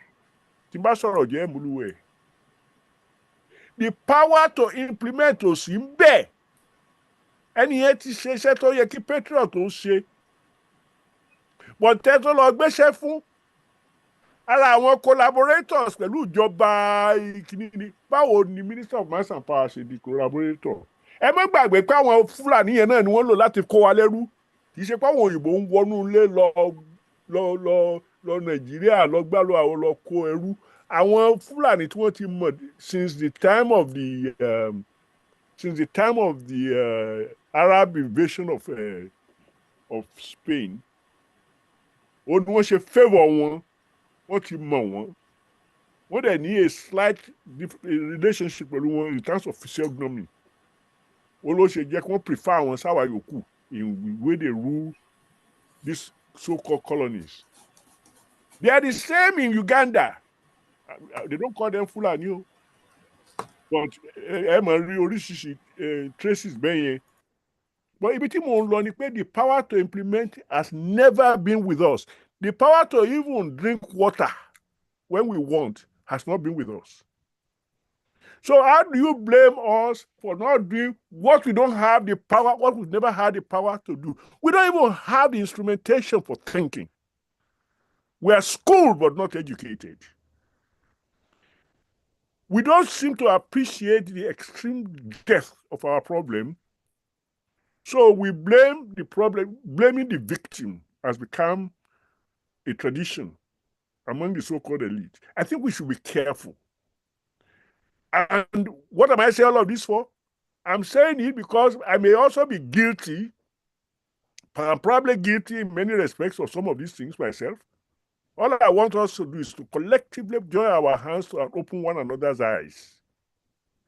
Now, I'm going to shut up, but what I really want is that I'm begging for, if it can be arranged, is to be a principal analyst one day so that I can beg for us to go and embrace whatever is available in history and dig deeper. Until we do that, we continue to blame ourselves for nonsense. Ṣé ìyá mi ló máa wá lọ sọ pé òun fẹ́ ṣe kinní kan ní kí ló mọ̀? Tó bá ti kọjá pé òyìnbó ṣayédẹ̀rọ̀ pé dípò kí wọ́n máa lo òbu tá a máa ń lò tẹ́lẹ̀ tí wọ́n ń ṣe nílòbù, wọ́n ti fi iyọ̀ dípò rẹ̀. Iyọ̀ dùn bí ò tiẹ̀ dùn bò jẹ́ pé òyìnbó ló mú wá ọjọ́ wa lójú. Look at how many middle class people generation èmi àti ọlá òní tó jẹ́ pé oúnjẹ òyìnbó la máa prefer sí oúnjẹ ti Yorùbá nítorí pé kí ni òyìnbó ló gbé wá. Meanwhile, many of us die. Many of us die in Nigeria from consumption of foreign food that has a lot of foolishness in it that our food doesn't have. But kò jọ wá lójú. Níjọ́ wo la máa mọ̀ enough to know that nutritional substance wà ní oúnjẹ wa ó dájú yìí tá à ń import lọ. A fi sílẹ̀ márùn-ún ra nǹkan tí ó pa wá. A dìtẹ̀ mọ́ kọ́ márùn-ún tó máa ra nǹkan tó máa tún ayé wa ṣe. We are very, very, very, very abused and wronged, and that's okay. Torí pé wọ́n ní à ń bú òyìnbó, èmi ò bú wọn. Mo ń ṣàlàyé pé kí nǹkan ó yé wa ká lè bá àmọ́ bá ṣe máa tackle problem wa ni. Because all people, whenever they have an opportunity to do so, bẹ́ẹ̀ bá fún wèrè lọ́kọ́, ọ̀dọ̀ ara ẹ̀ ní òroko sí. Now, it is foolish to think that the Oyinbo left us alone. They never did. They continue to acquire more and more power to render us more and more foolish so that they can get more and more of what they want. Ó kàn jẹ́ pé Yorùbá nígbà kan ò lo ayégbó, ìgbà tí ò lo ayégbó yẹn ó hàn lórí káwa náà ò múra ká yẹ àjàgà yẹn sílẹ̀. Tá bá máa yẹ sílẹ̀ pé ó jẹ́ àjàgà ó gbọ́dọ̀ yé wa. Now, èmi tí mò ń bá yín sọ̀rọ̀ yìí o ṣé kò yẹ kójú ó máa tì mí? I've been in this country for 56 years. Kí ni alternative tẹ́ gbé kalẹ̀ fún mi? Ẹ sọ pé kì í ṣe kọ́lọ̀ ni wọ́n fi ń ṣe gbá, kì í ṣe kọ́lọ̀ ni wọ́n fi ń ṣàwo. Wọ́n fẹ́ kí ọlọ́pàá ò ṣe báyìí kí wọ́n kó kí ló. Gbogbo ìdọ́lọ́pàá lè ṣe tá a fẹ́ kó ṣe tí ò kì í ṣe Nàìjíríà. Ṣé Yorùbá ló fà yẹn lera wọn lọ́wọ́ lórí ni àbí ìgbà tó bá wọn tí wọn ò mọ bí wọ́n ṣe yẹ̀ ẹ́ lẹ̀? Ẹ jẹ́ ká tibi pẹlẹbẹ mọ́ọ̀lẹ̀ jẹ kó lè bá a dùn. Ẹ má jẹ́ kí ngbà tẹ́ ẹ bá fẹ́ bú èmi ò bú yàn kì í ṣe pé mò ń bú òyìnbó ọ̀dọ̀ ara wọn ni wọ́n roko sí. Mi ò sì bú Yorùbá torí pé wọn ò mọ ibi tí bàtà ti ń ta wọ́n lẹ́sẹ̀. Wọ́n ṣàmùkàn pé bàtà ń ta wọ́n lẹ́sẹ̀ ni wọn ò mọ ibi tó gbé gbà. But àwa tá a pera wa ní mi ò fi fẹ́ lo ọ̀rọ̀ elite but káàkiri pera wa lẹ́lite àwa láàtì ìṣiṣẹ́ wa tó. Whenever you point accusing fingers to other people, remember that all the remaining 4 fingers are pointing at you. Ẹ jẹ́ ká yẹra wa wò kí ló ṣe táwa gan-an tá à ń sọ̀rọ̀ yìí kí láàtì ìṣe tó yẹ ká ṣe. Ẹ ṣé sà. Mo dúpẹ́. Thank you. Ẹ jẹ́ kí n padà sọ́dọ̀ our main guest speaker of tonight, Honourable Dr. Ọ̀túnba Chief Bíyì Oyèfúlẹ̀. Ó rè pé ẹ fẹ́ fún mi láǹfààní àti sọ̀rọ̀ ní. No, mo ti pè yín ẹ ti mo dáhùn ìgbà tí ẹ yíòdì fún ẹ tó pe bàbá Adébóyè. No, ìgbà tí ẹ má bínú sà. Mo rí pé okay. Dr. Oyèfúlẹ̀, I'll come back to you ni. Oya Prince. Ẹ ṣé gan ni. Mo fi àsìkò ìdúpẹ́ lọ́wọ́ àwọn pìrìsẹ́ńtà wa nígbà gbogbo. Dr. Ọlọ́pọlọ bàbá Adébóyè. Mo ti ṣe àkíyèsí mo dẹ̀ ní kí n túbọ̀ dúpẹ́ torí tó bá di ìgbẹ̀yìn báyìí tí ẹ bá pè mí máa ń fún mi nífọ̀kànbalẹ̀.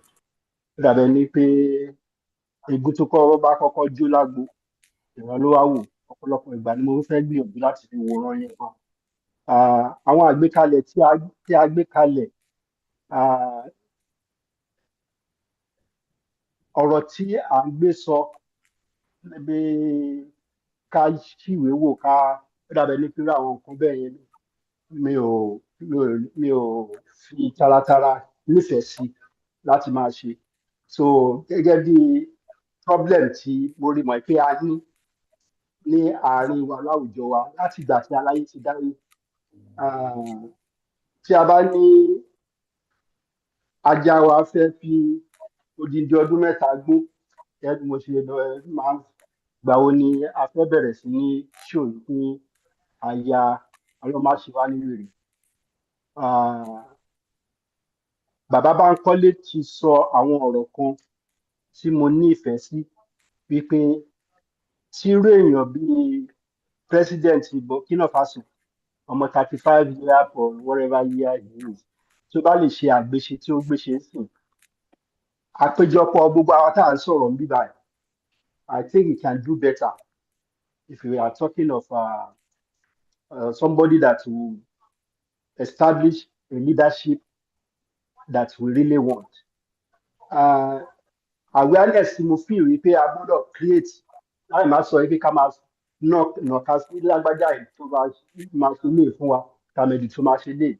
Òun ni wípé àwọn èèyàn tí a bá rí wọn pé kò ní lè ṣe nǹkan tí a fẹ́ kí wọ́n ṣe kí àwa náà wá ọ̀nà tí a máa fi rí wọn pé wọ́n exist láàrin wa kò sí nǹkan tó burú nínú ẹ̀ torí nǹkan tó ń dí wa lọ́wọ́ ibi ọ̀nà tá à ń lọ ibi tá a fẹ́ gbà ó dàbẹ̀ ní pé it's very direct but what we are missing is the cohesion of people. A ní àwọn elite tó wà láàrin wa mi ò rí ibi tá a ti fẹ́ rí elite ju àwa tá a wà ní ibi tí a wà yìí lọ. Nàìjíríà ti fèèlì wa ibi tá a dẹ̀ fẹ́ bójú sí kò yẹ ká máa dúró ká máa sọ pé àwọn kan ló gbọ́dọ̀ fún wa ní àṣẹ ká ṣe bó ṣe yí nǹkan tó yẹ ká ṣe àbí ká ṣe bó ṣe yẹ kó yẹ. so ìyẹn ni ọ̀rọ̀ tí mo fẹ́ ní kí a má jáfara láti ṣe. Bí mo ṣe ń bá wa sọ̀rọ̀ yìí mo rí the last of everything torí I went out of my way pé mo wá fún Exim Bank conference ní DC. Ní gbogbo bí a continental Africa ṣe rí mo rí position tí Nàìjíríà wà ń bẹ̀. South Africa dìde wọ́n sọ̀rọ̀, Ghana ló next sí ní position mọ́ṣẹ́ position wa. Ní continental Africa, Nigeria is nowhere to be found. So bàbá Wọlé Òdì mo lè pé my doctor from London tí wọ́n gbé àpótí ìbò fún wa. Thank you so much. Báṣegùn wọ́n ní oúnjẹ tí à ń jẹ. A rí àwọn èèyàn tó tò rẹ́rẹ́rẹ́rẹ́ tó fẹ́ máa ra oúnjẹ níbi tí a lọ yẹn. Mo rí mọ̀ pé tábà ní ká tò níbà oúnjẹ tá a fẹ́ máa fún wa gan jẹ kì í ṣe oúnjẹ tá a máa nífẹ̀ẹ́ sí. A fi gbogbo oúnjẹ yẹn lẹ̀ a padà wá sílé oúnjẹ ìbílẹ̀ làwa lé wa jẹ. Àwọn ẹni tó dẹ̀ fún wa lóúnjẹ yẹn jẹ kì í ṣe Nàìjíríà náà bí sí. Amẹ́ríkà yìí náà bí sí Yorùbá ló sọ lẹ́nu. Mo fi hàn wípé ìtìlé náà sì wà lára ẹ̀ oúnjẹ ilé la padà wá jẹ. So kò sí nǹkan tí ó dúró difficult fún wọn láti ṣe. Ó depend ní bá ṣe bá wa gan fúnra bá ṣe gbé àtúntì wa. Ọlọ́run á jẹ́ ká gbé síbi ilé. Láìpẹ́ yìí ni arákùnrin kan ó ní òun ṣe Yorùbá book in chemistry. Just 4 or 5 days ago, wọ́n ti bẹ̀rẹ̀ ní ìta Nàìjíríà. Everything in chemistry written in Yoruba. So Ọlọ́run á fún wa ṣe. I think we àwa tí a wà ní diaspora gan ni gbogbo àwọn èèyàn ń wò ká dẹ̀ gbéṣẹ́ yẹn ṣe kó ká má gbé ní kékeré. Thank you, sir. Mo dúpẹ́. Ẹ ṣé Baba Prince Adúpẹ́lọ́yìn for your contribution. Okay, because of time, it looks like I can't allow closing remarks látọ̀dọ̀ Dr. Yefule. We see everybody. Yeah. How many more minutes do I need to play with? 2 more minutes. Okay. Go on, sir. I will just make a closing remark. Ni pé gbogbo àwọn tó rò pé bóyá àwa àṣìwà lackadaisical, we've not taken the bull by the horn. Àṣetí bí àṣetọ̀hún. Nǹkan tẹ́ máa understand ni pé our problem is not the multitude of people living with us. And without, for one single time, attempting, or rather, with no intention of sounding elitistic, because this elitism is BS. And I don't want to be elitistic in Nkotimo also. The Europeanized education taught or did not teach us how to be critical thinkers. PhD, MD, JD, PWD, Palawa Gari Domino, LMTS. Lani, we are not critical thinkers. So, but PhD Melo Osuni, MD, kini version MD in London, no, MBBS Osuni, MBBS, PhD Osuni, JD in law, gbogbo wọn ṣá wọn sùn ni. Ẹlú bí. But we are not critical thinkers. We are not what? We are not critical thinkers. Sharing gbogbo awareness, enlightenment, and so on. Kì í ṣe pé láti give information. Anybody can read this in any good book. But it's to be able to have a critical mass of critical thinkers. Tá bá hit critical mass, we ain't going nowhere. We are not what? We're not going anywhere. There's got to be a critical mass, a certain number per population of critical thinkers. And as a result, things will start opening up for us. Báwo de la gbọ́dọ̀ ti jẹ́ critical thinkers? Kì í ṣe pé ká wo nǹkan tó yìnbó fún on the surface. They give it on the surface. Oh, ẹtí ní independence kí lẹ tún wá. Oh, as a full education kile tún wá, à ń wájú yẹn lọ. We want to be able to think critically. Ní pé nǹkan tó wà nílẹ̀ yìí kò make sense. What's on the ground does not make any sense. So tán, tá bá ti lè ronú bẹ́ẹ̀ yẹn, then we're in a far better position láti redirect ara wa. Back to you, Ọ̀túnba. Well, ẹjọ́ ẹ dákun torí Ọlọ́run. There was one Baba, okay, sir. address me o, I address. Ẹnìkan ní the Chinese did something without shooting a bullet. That's not true. As a matter of fact, the Chinese killed 3 million people. That's right. In order to establish a new order. That's After the 1949 revolution, they had something. By 1965, they already had education. That they just took all the people who are opposing the new order. They were yamutud. That's right. After the Bolshevik Revolution in Russia, they killed more than 2 million Russians in order to establish communism. Is good, but it's an exaggeration to say that it was so easy for them. The power to implement was in the hands of the people who carried out the revolution, and they used it maybe brutally or whatever, but they established their autonomy. We don't even have power to implement anything. India, Russia, China, they got their autonomy by the gun. We got ours by drinking tea at the Lancaster House. Benny. We got something, alleged independence. Aṣọ wọn là ń wọ̀, culture wọn là ń lò, ẹbí wọn, oxygen wọn gangan la fi ń ṣayé. Yes. Ẹ ṣé bàbá. Let me quickly go to Gbọ́láọba as one of the last. Gbọ́láọba, is it a question or a comment abi what it is? Gbọ́láọba, go on. Ó ní ẹ̀rù tó kàn máa ń bà mí tí n bá wà ní session báyìí ni pé bóyá ṣé kò ṣe pé à ń ṣe overdiagnosis, because téèyàn bá fi this long ṣe diagnosis bí kíní ìṣe máa ní result gan-an òun ni, because ẹ bá really wò ẹ ń refer sí cultural revolution upon all the millions that died in China under Mao. Kò ṣe nǹkan tó rescue China nìyẹn.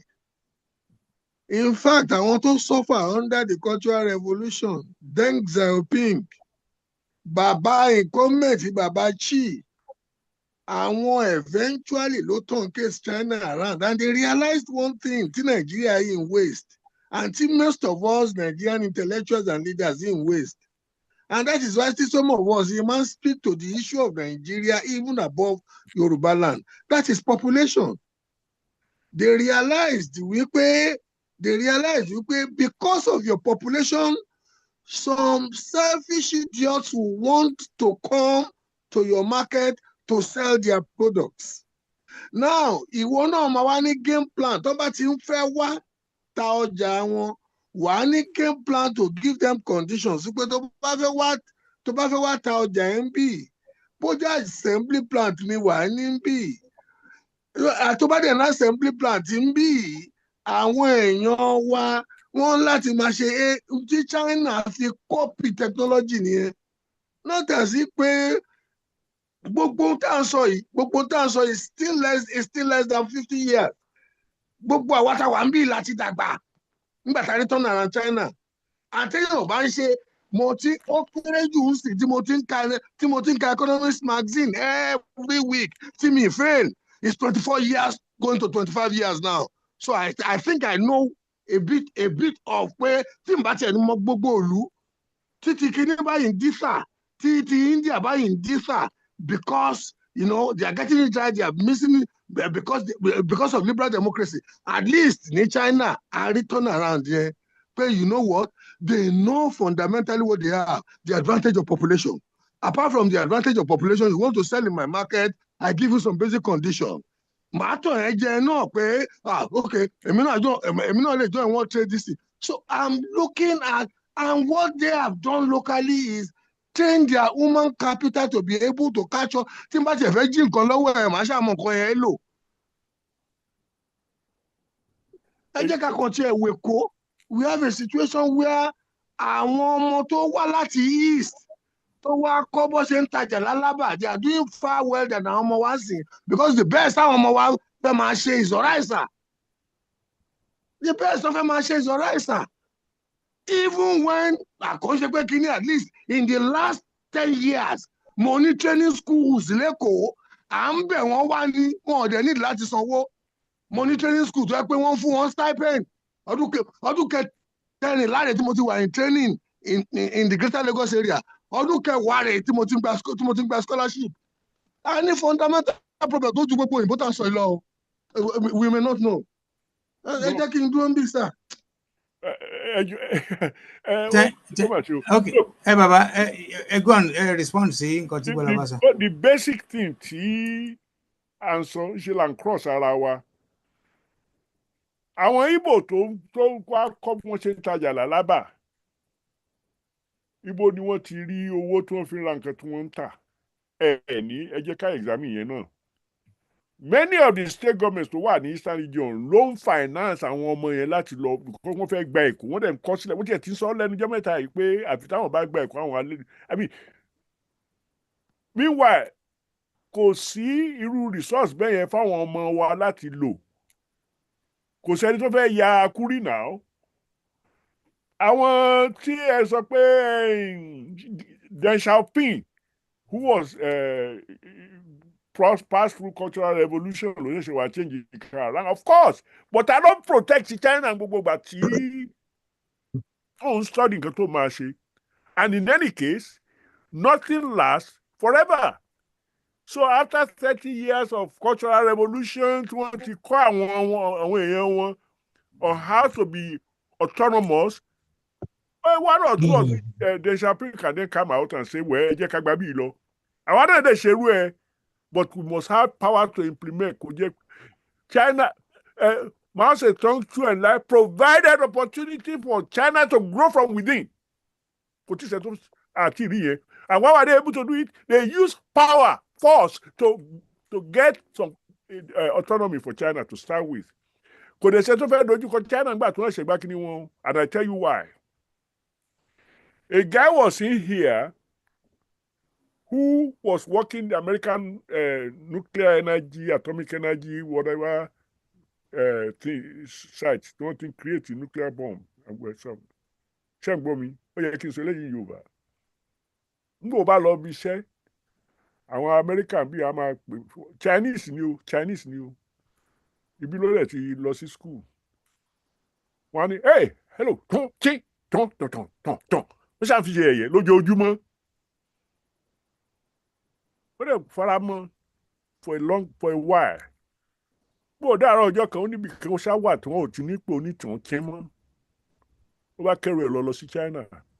Kò gbọ́dún méjì China fi yin nuclear bomb. Tó o bá dẹ̀ ti ní nuclear bomb láyé John, gẹ́gẹ́ bí wọ́n ṣe kọ́ sínú Newsweek, ó ti ní power of mutually assured destruction. Mutually assured destruction power ti China ní òun ló protect ẹ̀ láti fi develop gbogbo àwọn èèyàn tó develop tí wọ́n fi wá ń gbòmìnira lónìí. We must know, we must suck the breast of history. Mm-hmm. Thank you. Ẹ ṣé sà. Kò sí Nigerian scientists tó lè ṣe nuclear bomb ló bá pé nuclear bomb nìkan ní panacea to development, because it's a way. I'm not saying it's a solution to everything. I'm giving you an example of what people have done. In fact, pé wọ́n ṣe yẹn, ó lè jẹ́ káwọn ará bí múra pé ká má lè ṣerú ẹ̀ mọ́. Táwọn náà kẹ́kọ̀ọ́ bẹ́ẹ̀. But there must be another way. But we must think. Excuse me, sir.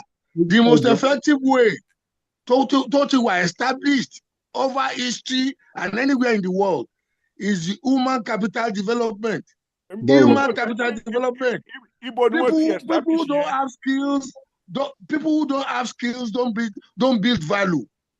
Because there are no two ways about it. Most of fundamental problem tó wà fún yín, tẹ́ bá dá training program lẹ̀ lẹ́kọ̀ọ́ sí, ní Southwest Nigeria, tẹ́bátá training program náà ní Southwest Nigeria, you will be shocked sir wípé àwọn tó máa turn up fún training passionately between anywhere from Delta to the East ni. Èkó lè dálẹ̀ sí o. Èkó lè dálẹ̀ sí o. Tẹ́bá ní bí ṣe bá yín sọ̀rọ̀ yín sí, bí ṣe bá yín sọ̀rọ̀ yìí, láàárọ̀ la mo ní èèyàn kan tó yẹ pé àti London bí ilẹ̀ díẹ̀ ti ń bẹ̀ mí, ó ń jí lọ láti Àjà lọ sí NACO bus stop. My training school, my business and construction training school is by NACO bus stop ní Murtala Mohammed complex. Láti Àjà ló ti ń jí lọ láàárọ̀ la. Tẹ́ bá ní kí ọmọ Yorùbá ṣe àánú náà ti jìnnà ju o. Wọ́n fún ọ stipend o. Okay, kí ló àwọn tó ṣe ní Eastern region ń bọ́dún gbadé. Wọ́n fi dominate kó. Ẹ wo sà, tẹ́ ẹ bá mọ̀, majority of inner city Lagos areas látòrí àwọn tó ní property dórí àwọn tó ń gbé tó lè afford rent ìsìn Yíbò ni. Mo mọ̀ yẹn, but ibo ni wọ́n jẹ́ kí wọ́n bá dé mi ò sọ pé. Tí àbá ṣọ́ra in the next 10 years, Yorùbá máa yá Èkó gbé ni. Ó lè má tó yẹn.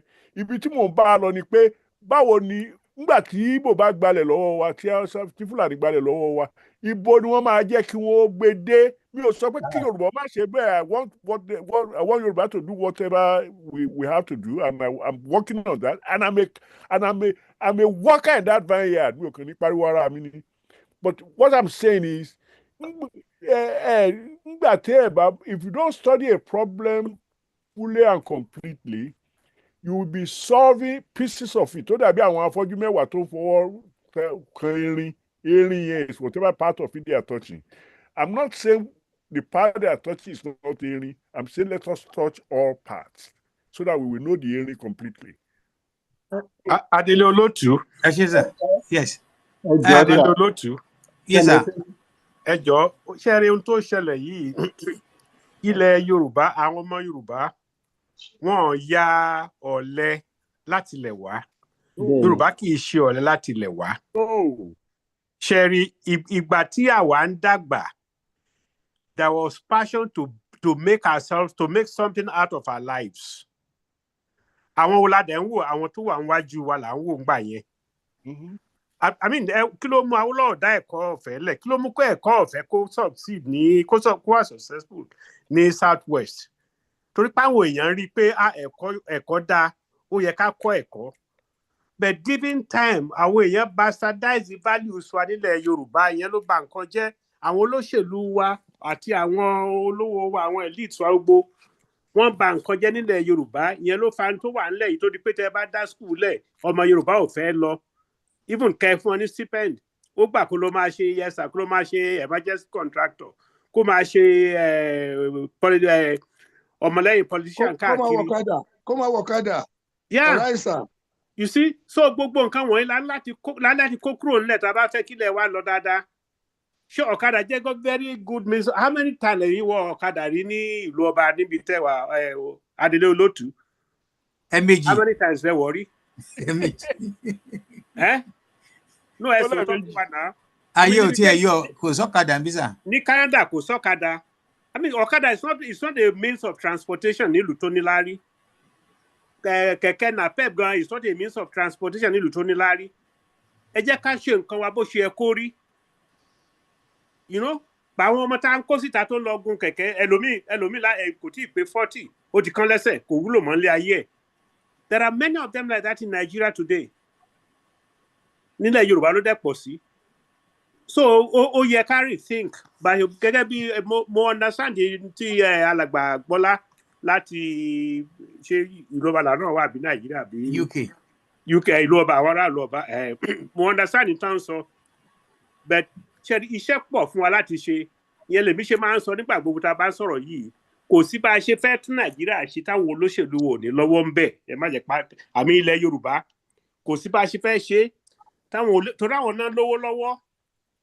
Àwọn náà lè sọ̀rọ̀ kéèyàn gbọ́, àwọn náà lè sọ fún pé ẹ má káwọn ọmọ ẹ̀ jáde mọ́, ẹ yé fi wọ́n ṣe jàǹdùkú, ẹ jẹ́ káwọn ọmọ ẹ̀ lọ wáṣẹ́ ṣe. Ẹ fún wọn ní àwọn èèyàn nígbà wọn ò nígbà o, lòun tó ń jẹ o, wọn ò nígbà o, àwọn ẹ̀ ti bẹ́sù múlẹ̀ o, mo lè bá rú yín sọ̀rọ̀ ṣẹ́rí mo máa ń sọ fáwọn èèyàn Ọ̀túnba gan lè bí àmì out mo máa ń sọ fáwọn èèyàn mi bọ́dà láti bọ́ lóṣèlú sọ̀rọ̀ Nàìjíríà o because wọ́n ti bẹ́sù múlẹ̀ wọn ò ní gbọ́ vaulting ambition wọn yẹn wọ́n lè pàyà wọn tẹ́ bá sọ fún olóṣèlú pé ìyá ẹ̀ bàbá ẹ̀ àti gbogbo àwọn ẹbí ẹ̀ ló kù tó máa fi débi tó ń lọ mi rò pé ẹ̀mí wà lára wọn mọ́ àwọn èèyàn nígbà o irú àwa báyìí ta ìdíbẹ̀rù Ọlọ́run ní ká wá àwọn strategy tá a máa ṣe gradually mi ní ó máa wà dramatic o but any corner of a 1,000 miles starts with a step ní o olóṣèlú mo ti give up on àwọn èèyàn. I agree with you. The politicians in Nigeria treat the people with disdain.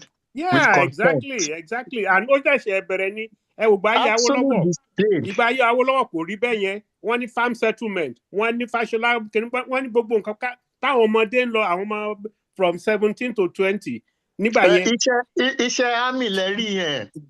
You know, the military bastardized Nigeria. We are still feeling the effect of what these stupid people did when they took over the reign of governance in Nigeria. Especially from 1966, not Nigeria. From 1966, they ruined the country, both intellectually and physically.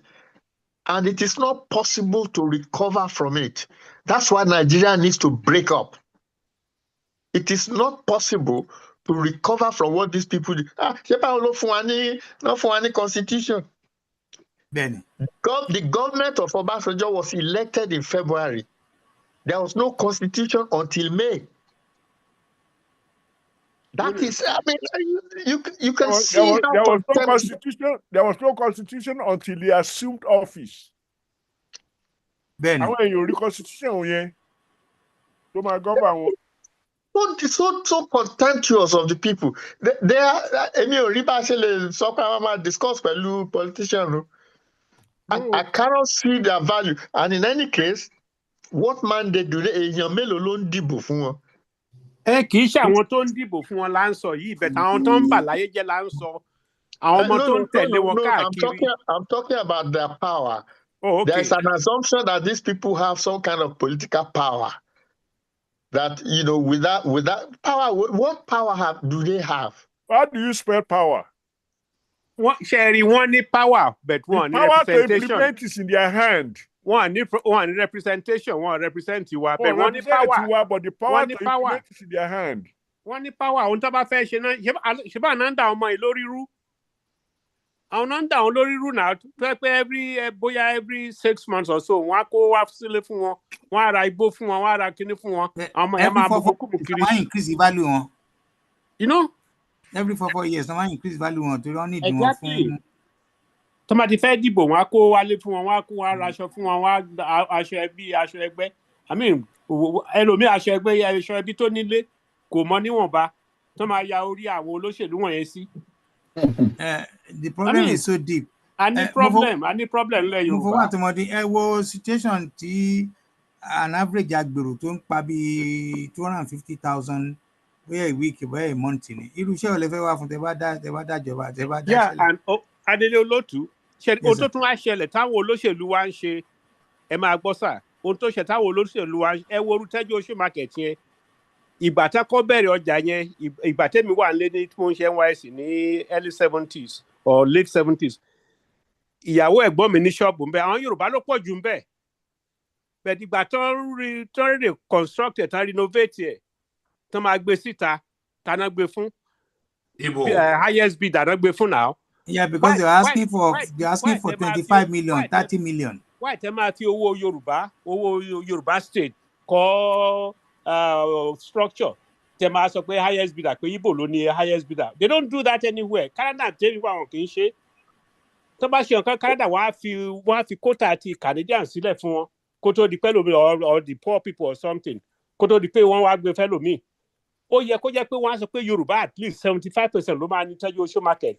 Ìyẹn nìkan kọ́ àwọn olóńtà èso ló ń ta building materials lẹ́kọ̀ọ́ tẹ́lẹ̀ ṣùgbọ́n ará Kwara àwọn ará Òró àwọn ará Òwò ló ń ta èso ló ń ta àwa building materials. àjẹsàlántà tí ó ní lẹ́kọ̀ọ́ láyé àtijọ́. ìgbà tó tí Fáṣọlá & Co tán bẹ̀rẹ̀ sí ṣe tán túlù ṣe tán ṣe gbogbo ẹ̀ tán túlù títì ṣe tán kọ́ new stores àwọn wo náà gbé fún highest bidders ní now. So àwọn lẹ́tà kan ló ti lé wọn lọ. Sherry, you can't do that. What Bola was saying about human capital, just 1 minute, please. Okay. The last time I was in Nigeria, somebody was taking me for dinner, lunch at one of their clubs across the bridge somewhere.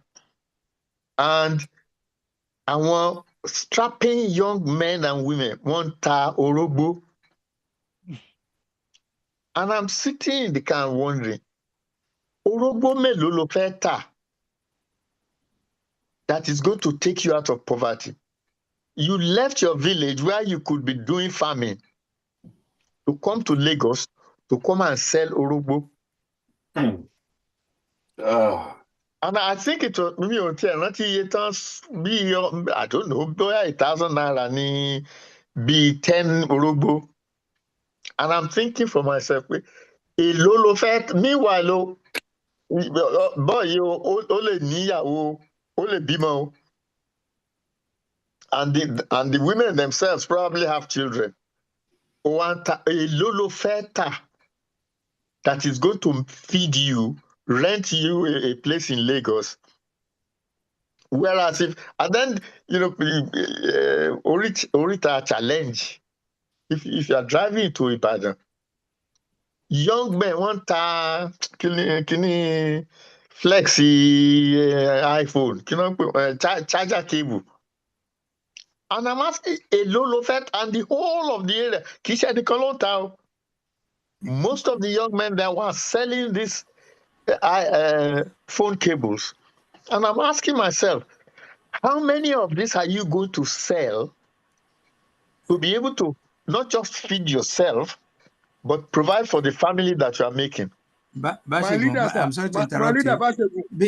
Because of time, hold on. But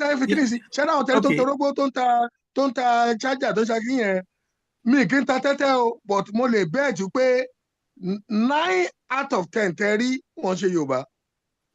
Ṣẹ́rí ẹni tó ń torógbó láìlì tẹ́ bá rí young people tó ń torógbó dẹ̀ láìlì Haúsá àwọn northerners tó ń torógbó ló ń tóbi ló ń ta kiri. Tẹ́ bá láwọn tó ń ta chájà yẹn wọ́n lọ ń kó àwọn ọmọ kan wá látẹ̀bọ̀yìn. A ní àwọn ọmọ tiwa wọ́n máa dúró kí mọ́tò kan break down ẹni tí mọ́tò yẹn break down wọ́n lọ́wọ́ wọ́n dẹ́rùbà wọ́n máa extort owó wọ́n fẹ́ gbowó lẹ̀ pé owó mọ́tò bàjẹ́ pé máa tún ṣe ń bẹ̀ wọ́n tọ́wọ́n bá ṣọ̀rọ̀ àìsàn nìyẹn o lẹ́yìn yẹn gbogbo the best tẹ́lẹ̀ sọ pé àwọn ọmọ wa ń ṣe ń sìn táwọn Haúsá jọ ń rival tí mo rí pé wọ́n ṣe the best which is saddening too just bí nǹkan tẹ́ rí yẹn ṣe saddening òun lọ́kadà àti márúwá politician kan náà ń gbé márúwá fún wọn fi ṣe empowerment but àwọn tẹ́rí tó ń torógbó yẹn àwọn tẹ́rí tó ń ta kébù yẹn àwọn tó yìí wà lórí títì tó ń ṣe nǹkan tó tẹ̀ ń ṣe nǹkan tó yẹ pé wọ́n fi ń ẹ̀nàwó wọn ṣọmọ 9 out of 10 wọn ṣọmọ wa àwọn ọmọ wa ibi tí mọ́tò máa break down tó ti máa frustrate ẹni tó ní mọ́tò yẹn wọ́n á frustrate ẹ̀ tó yẹ pé lómi máa ké ń di mọ́tò ẹ̀ báyìí bí ẹ pé ṣìṣe ó lè jẹ́ táyà nìkan nìṣógún o. That is, we have created a very narcissistic society that àwọn èèyàn sì wọ́n ti ní anxiety kan jáde wọ́n fẹ́ wọlé. Let me take. This is the rot of Nigeria. Just for 1 minute, please. Time. We have okay, Baba Kole, round up, sir. Yeah, ṣé mi. No, ṣé you that's already. Ẹ ṣe mo sọ pé àwọn à ń sọ àwọn èèyàn lórí panel yìí sọ pé àwọn olóṣèlú wa ò lè ṣe bá sọ̀rọ̀ but àwọn náà lè bá wa ṣe kinní yìí sẹ àwọn náà lè kọ́ ọmọ ẹ̀ kúrò kán lọ dá institution sílẹ̀ fún kán dá farm settlement kán dá oko fún wọn kán ra implements ṣe irú àwọn tẹ ní wọ́n fa wàhálà lẹ́kọ̀ọ́ sí ọ̀pọ̀lọpọ̀ wọn ìlú tó ti kúrò ilẹ̀ wà ń bẹ̀ jàǹtùrú tí ò sẹ́ni tó ń ro ilẹ̀ wà ń bẹ̀ tí ò sẹ́ni tó ń ro kí ló stop irú governor ìlú tèmi governor Ọ̀yọ́ state kó sọ pé òun ra bóyá 500 tractors each local government kó 20 fún wọn pé káwọn ọmọ tó bá ṣe ń jáde school start kan máa fi dákú kan ṣe farm settlement káàkiri.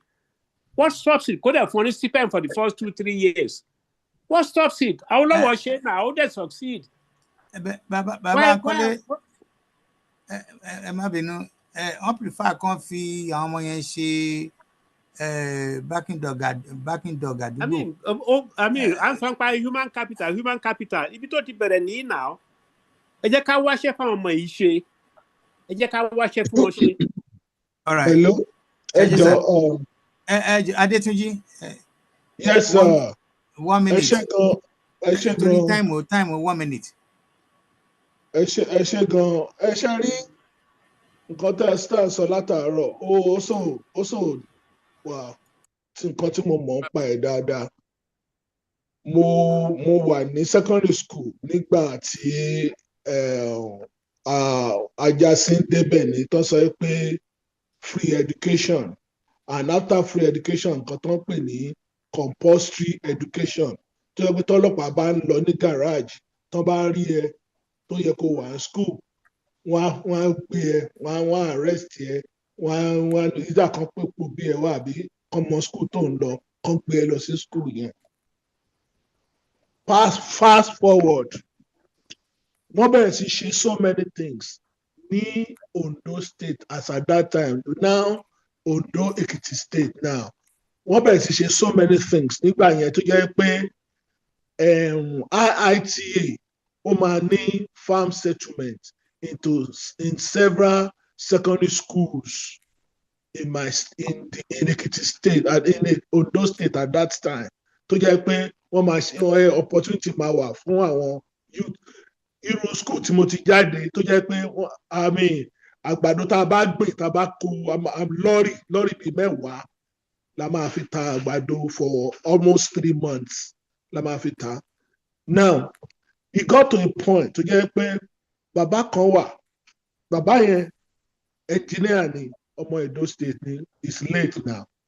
He was a mechanical engineer. Omo was my friend. Tajo was in secondary school. So, ó ní mechanical engineering school lẹ́kọ̀ọ́. Meanwhile, ó wá ń gba àwọn èèyàn. He was trained in either London or America. Ó wá ń gba àwọn ọmọ kéékèèké láti wá kọ́ṣẹ́ bí ìgbà tó kọ́ wá ṣe bí ND. Gbogbo àwọn tó bá ní kọ́ wá ṣe ND. Ní mechanical engineering electrical gbogbo ẹ̀ báyìí wọ́n á lọ síbẹ̀ wọ́n á lọ kọ́. You got to a point to discover pé most of the instruments was missing. Ó dẹ̀ sọ fún àwọn ọmọ ẹ̀ this is your life. Ẹ má fi ṣeré. Ìwọ̀nba Yorùbá tó lè sọ mọ́ ẹ because bó ṣe ń sọ Yorùbá bí àwọn ọmọ Ògbómọ̀ṣọ́ ni wọn ò gbọ́ Yorùbá dáadáa.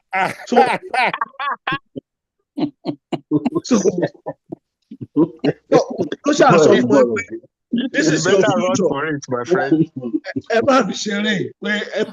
This is future future. It got to a point somebody went there one day and killed him. Wow. Somebody went there one day and killed him. To the extent that my friend, who was my classmate, actually 1 year. You need to round up because of time. Yeah.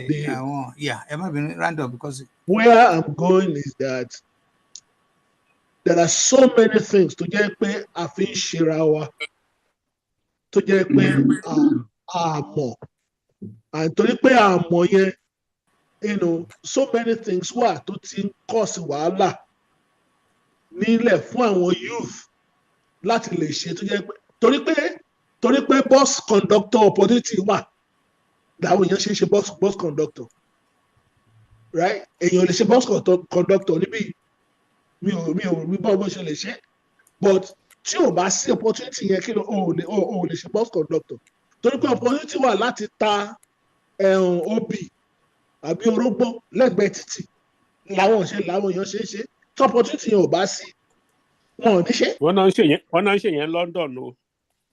Wà ní Beckham. gbogbo bẹ́ẹ̀ ti di Mushin already, ó ti dògbómọ̀ tó already, you know. So orúkọ yẹn wà ní Heathrow, ẹ máa continue. So tẹ́mi try láti lọ nìyẹn, wọn ò fún wa l'opportunity láti ṣe gbogbo àwọn kinní yìí. Ọmọ kan ṣoṣo, obìnrin kan ṣoṣo, China, ó dẹ̀ bọ́ sínú ilé kan, ó dẹ̀ rẹ́ gbogbo ilé yẹn tán látòkè délẹ̀ pẹ̀lú machine kéré tán fún, ó dẹ̀ rẹ́ ilé yẹn látòkè délẹ̀.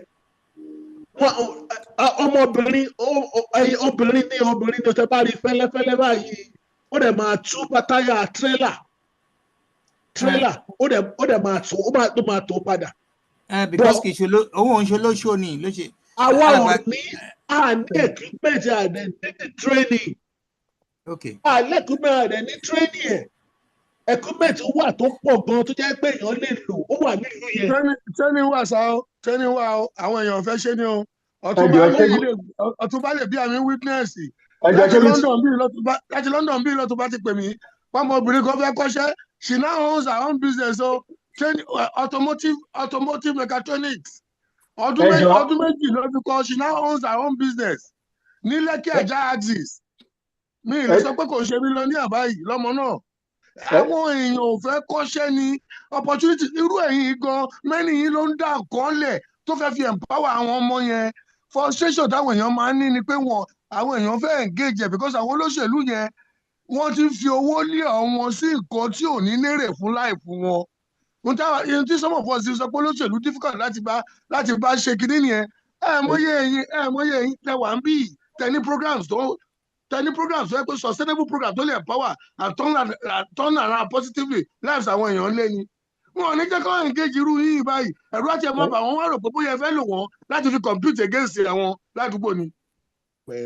And again, at the same time, sir, there might be no. Another situation. Please, can you round up? Round up, yeah. There's an opportunity there pé ìgbà tá ń grow, àwọn kan máa sọ pé ọmọ kò sí báyìí kó lọ léèwé ni. Wọ́n sọ pé kó lọ kọ́ṣẹ́. Wọ́n ní pé wọ́n believe pé kó lọ kọ́ṣẹ́. And èmi ò kí má tọ́ra mi jẹ. Àwọn mate mi tó lọ kọ́ṣẹ́ quickly. Wọ́n develop quicker than I did.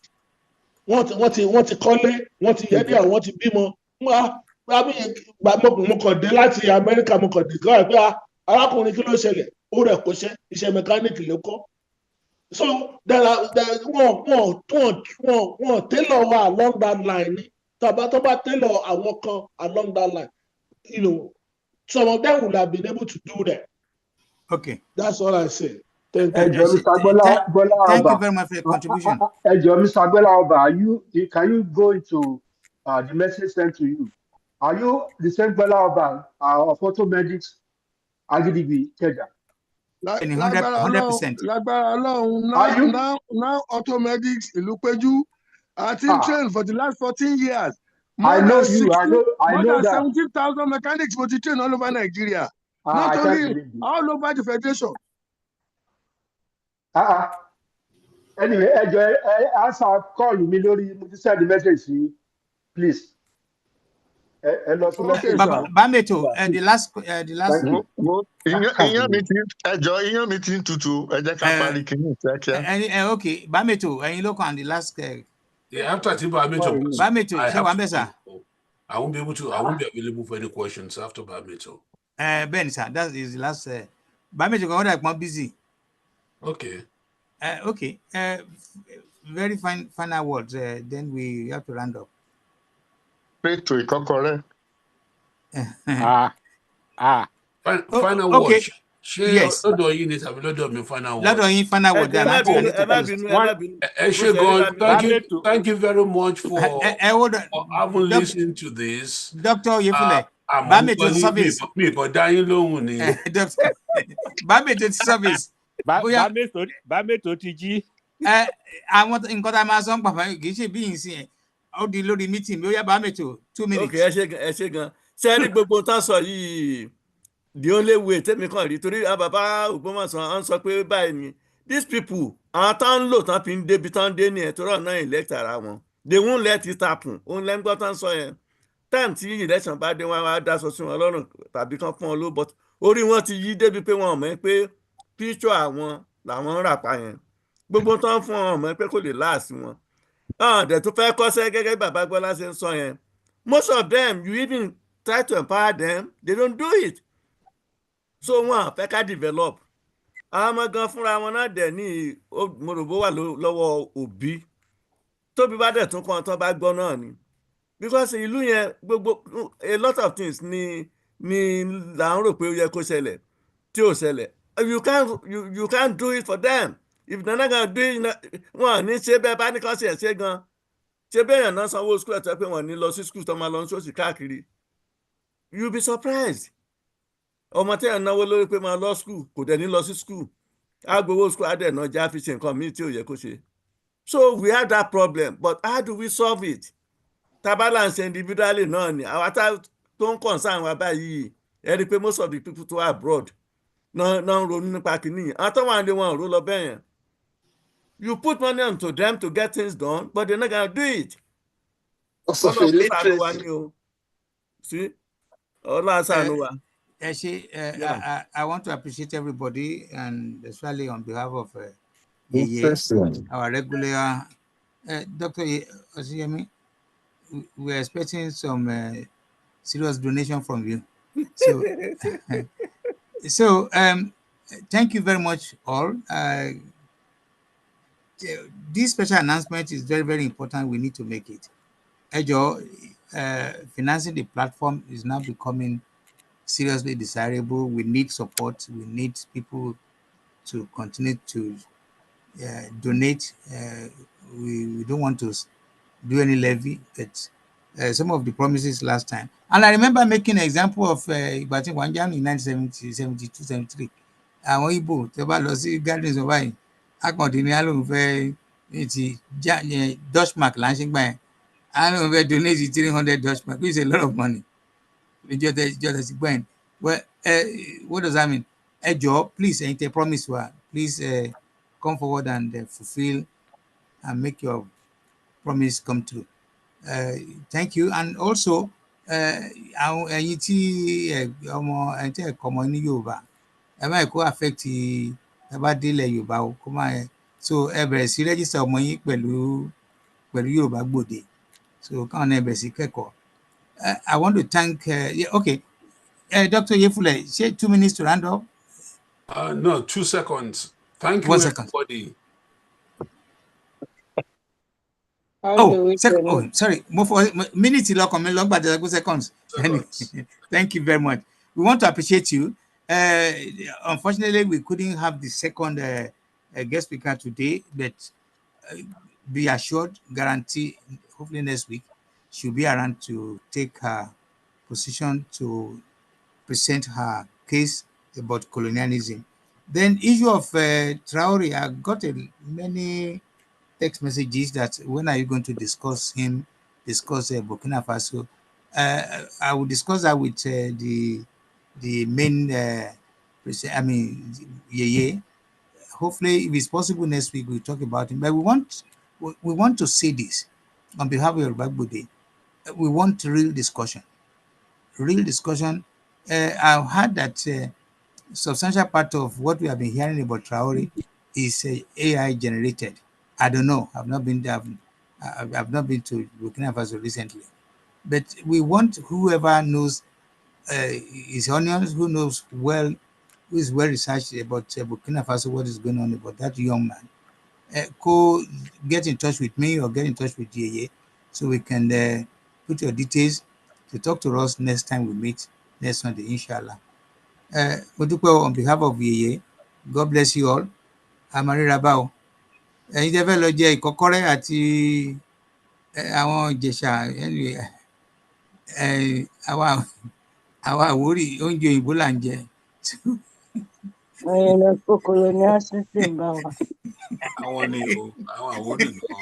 How do we donate, sir? Okay, we will get in touch with Yeye. Do you have Yeye's number? No, I don't. I just joined you for today. Okay. Calling from New York. Okay. Shall I drop number in? Yeah. So then we I get put into it on the chat just now. Okay, thank you very much, ma'am. We You're appreciate welcome. you. Bashegun, I wanted to say this. Yes, I want to say this before we go. I've no doubt in my mind that most of what we had today, especially from our experts, especially from Baba, Professor Adeboye, I think we know the problem. How do we solve it in the issue? And my own add on is, ṣé òótọ́ ni, are we really kind of a person? Because somebody said pé àmọ́ tó ń ṣe wá, so láti wá oògùn sí yẹn, why is it a problem? But it's still part of àwọn abuse tí ó ti di bárakú. Because èmi ò mọ bí èèyàn ṣe fẹ́ jí láàárọ̀ ọjọ́ ẹ̀ tó máa ní òun ní irun funfun, òun fẹ́ lọ dá ẹ̀ àbí òun ní. But Otumba, what we have to do, from my own perspective, is to establish the legal relationship between us and them. We're working on that. That's That it. is, Yes. To me, that is the most important thing. This is our legal relationship. Yes. That to me is a fundamental problem that we have at the minute. Yes. We cannot define how what is our relationship with these people. And until we define that relationship, which in the end may lead to the breakup of many African countries, not just Nigeria. And I want to agree with you. Yeah, go on. No, for example, Uganda has 4 different nations that have population of about 8 million each that could easily be countries on their own. Cameroon, there are 2 parts of Cameroon who don't even speak the same language. So, when we start defining the relationship, the legal relationship we have with our colonialists, it will enable us to redraw the map of Africa ourselves. I agree. And until we own ourselves, we own our own states, we own our own countries, we will never get out of this enslavement. Okay. We won't. Yes. And if anybody is interested, on Tuesdays, we have a regular meeting of the Yoruba Party in the UK. Anybody can attend from any part of the world, and you can contribute if you want to. All right. Thank you for that info. And also every Friday on Baba 78 on the Move on TikTok, please. TikTok is a wonderful place to be every Friday. Join me. We discuss virtually everything we need to know about each other, about business, about Yoruba in particular. Thank you very much, Yeye. I think Yeye has gone back to her assignment. Mo fẹ́ dúpẹ́ lọ́wọ́ everybody ní Yorùbá. A máa rí hopefully next week Friday. Adele Olótù. Ẹ̀mí ló lẹ fẹ́ sọ thank you very much. Adúpẹ́ lọ́pọ̀lọpọ̀. Adúpẹ́ lọ́pọ̀lọpọ̀. Ẹ ṣé. Mo dúpẹ́ lọ́wọ́ yín àgbààgbà. Ẹ̀yin kan ló yẹ kán lọ fún Yorùbá class. Màá ní kàn bá mi fi oúnjẹ Ìjẹ̀bú kan bá mi blog.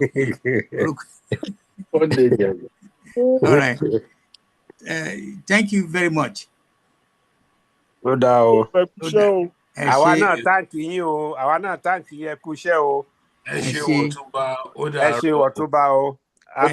Ó yẹ kẹ́ lọ rest ní Costa Rica or somewhere. Dominican Republic kan ti ń rest o. Ó yẹ kẹ́ lọ rest. Wọ́n jẹ̀ ti fi mí joyè kan bẹ̀. Màá pè yín. Wọ́n ti ní kí n kó àwọn àgbààgbà ọkùnrin wá kí n kó bí 10 dání. Ẹ má mú bá ṣègùn lọ́bẹ̀ yẹn o. Ẹ má mú bá ṣègùn lọ́bẹ̀ yẹn o. Àwọn tí wà ń bẹ̀ káà tó débẹ̀. Àwọn tí wà ń bẹ̀ káà tó dé. Ó dáa o. Okay, ó dìgbà kan náà o. Ó dìgbà kan náà. Thank you very much. Ó di àkìrìbọ́tọ̀ o. Thank you, sir. Okay, bye-bye. Doctor Ṣiyẹmí, mo gbúrò yín o. Ẹ kúrọ̀lẹ́ sà. Àlàáfíà ni. Àdúpẹ́. Ẹ ṣé. Bye-bye. Kí lẹ mọ̀ nípa àkìrìbọ́tọ̀? Mo kàn like orúkọ yẹn náà. Okay. Okay. Ìlú ìyá mi nìyẹn o. Bẹ́ẹ̀ni sà. Àkìrìbọ́tọ̀ ìtẹ́lẹ́yẹ. All right, Joe.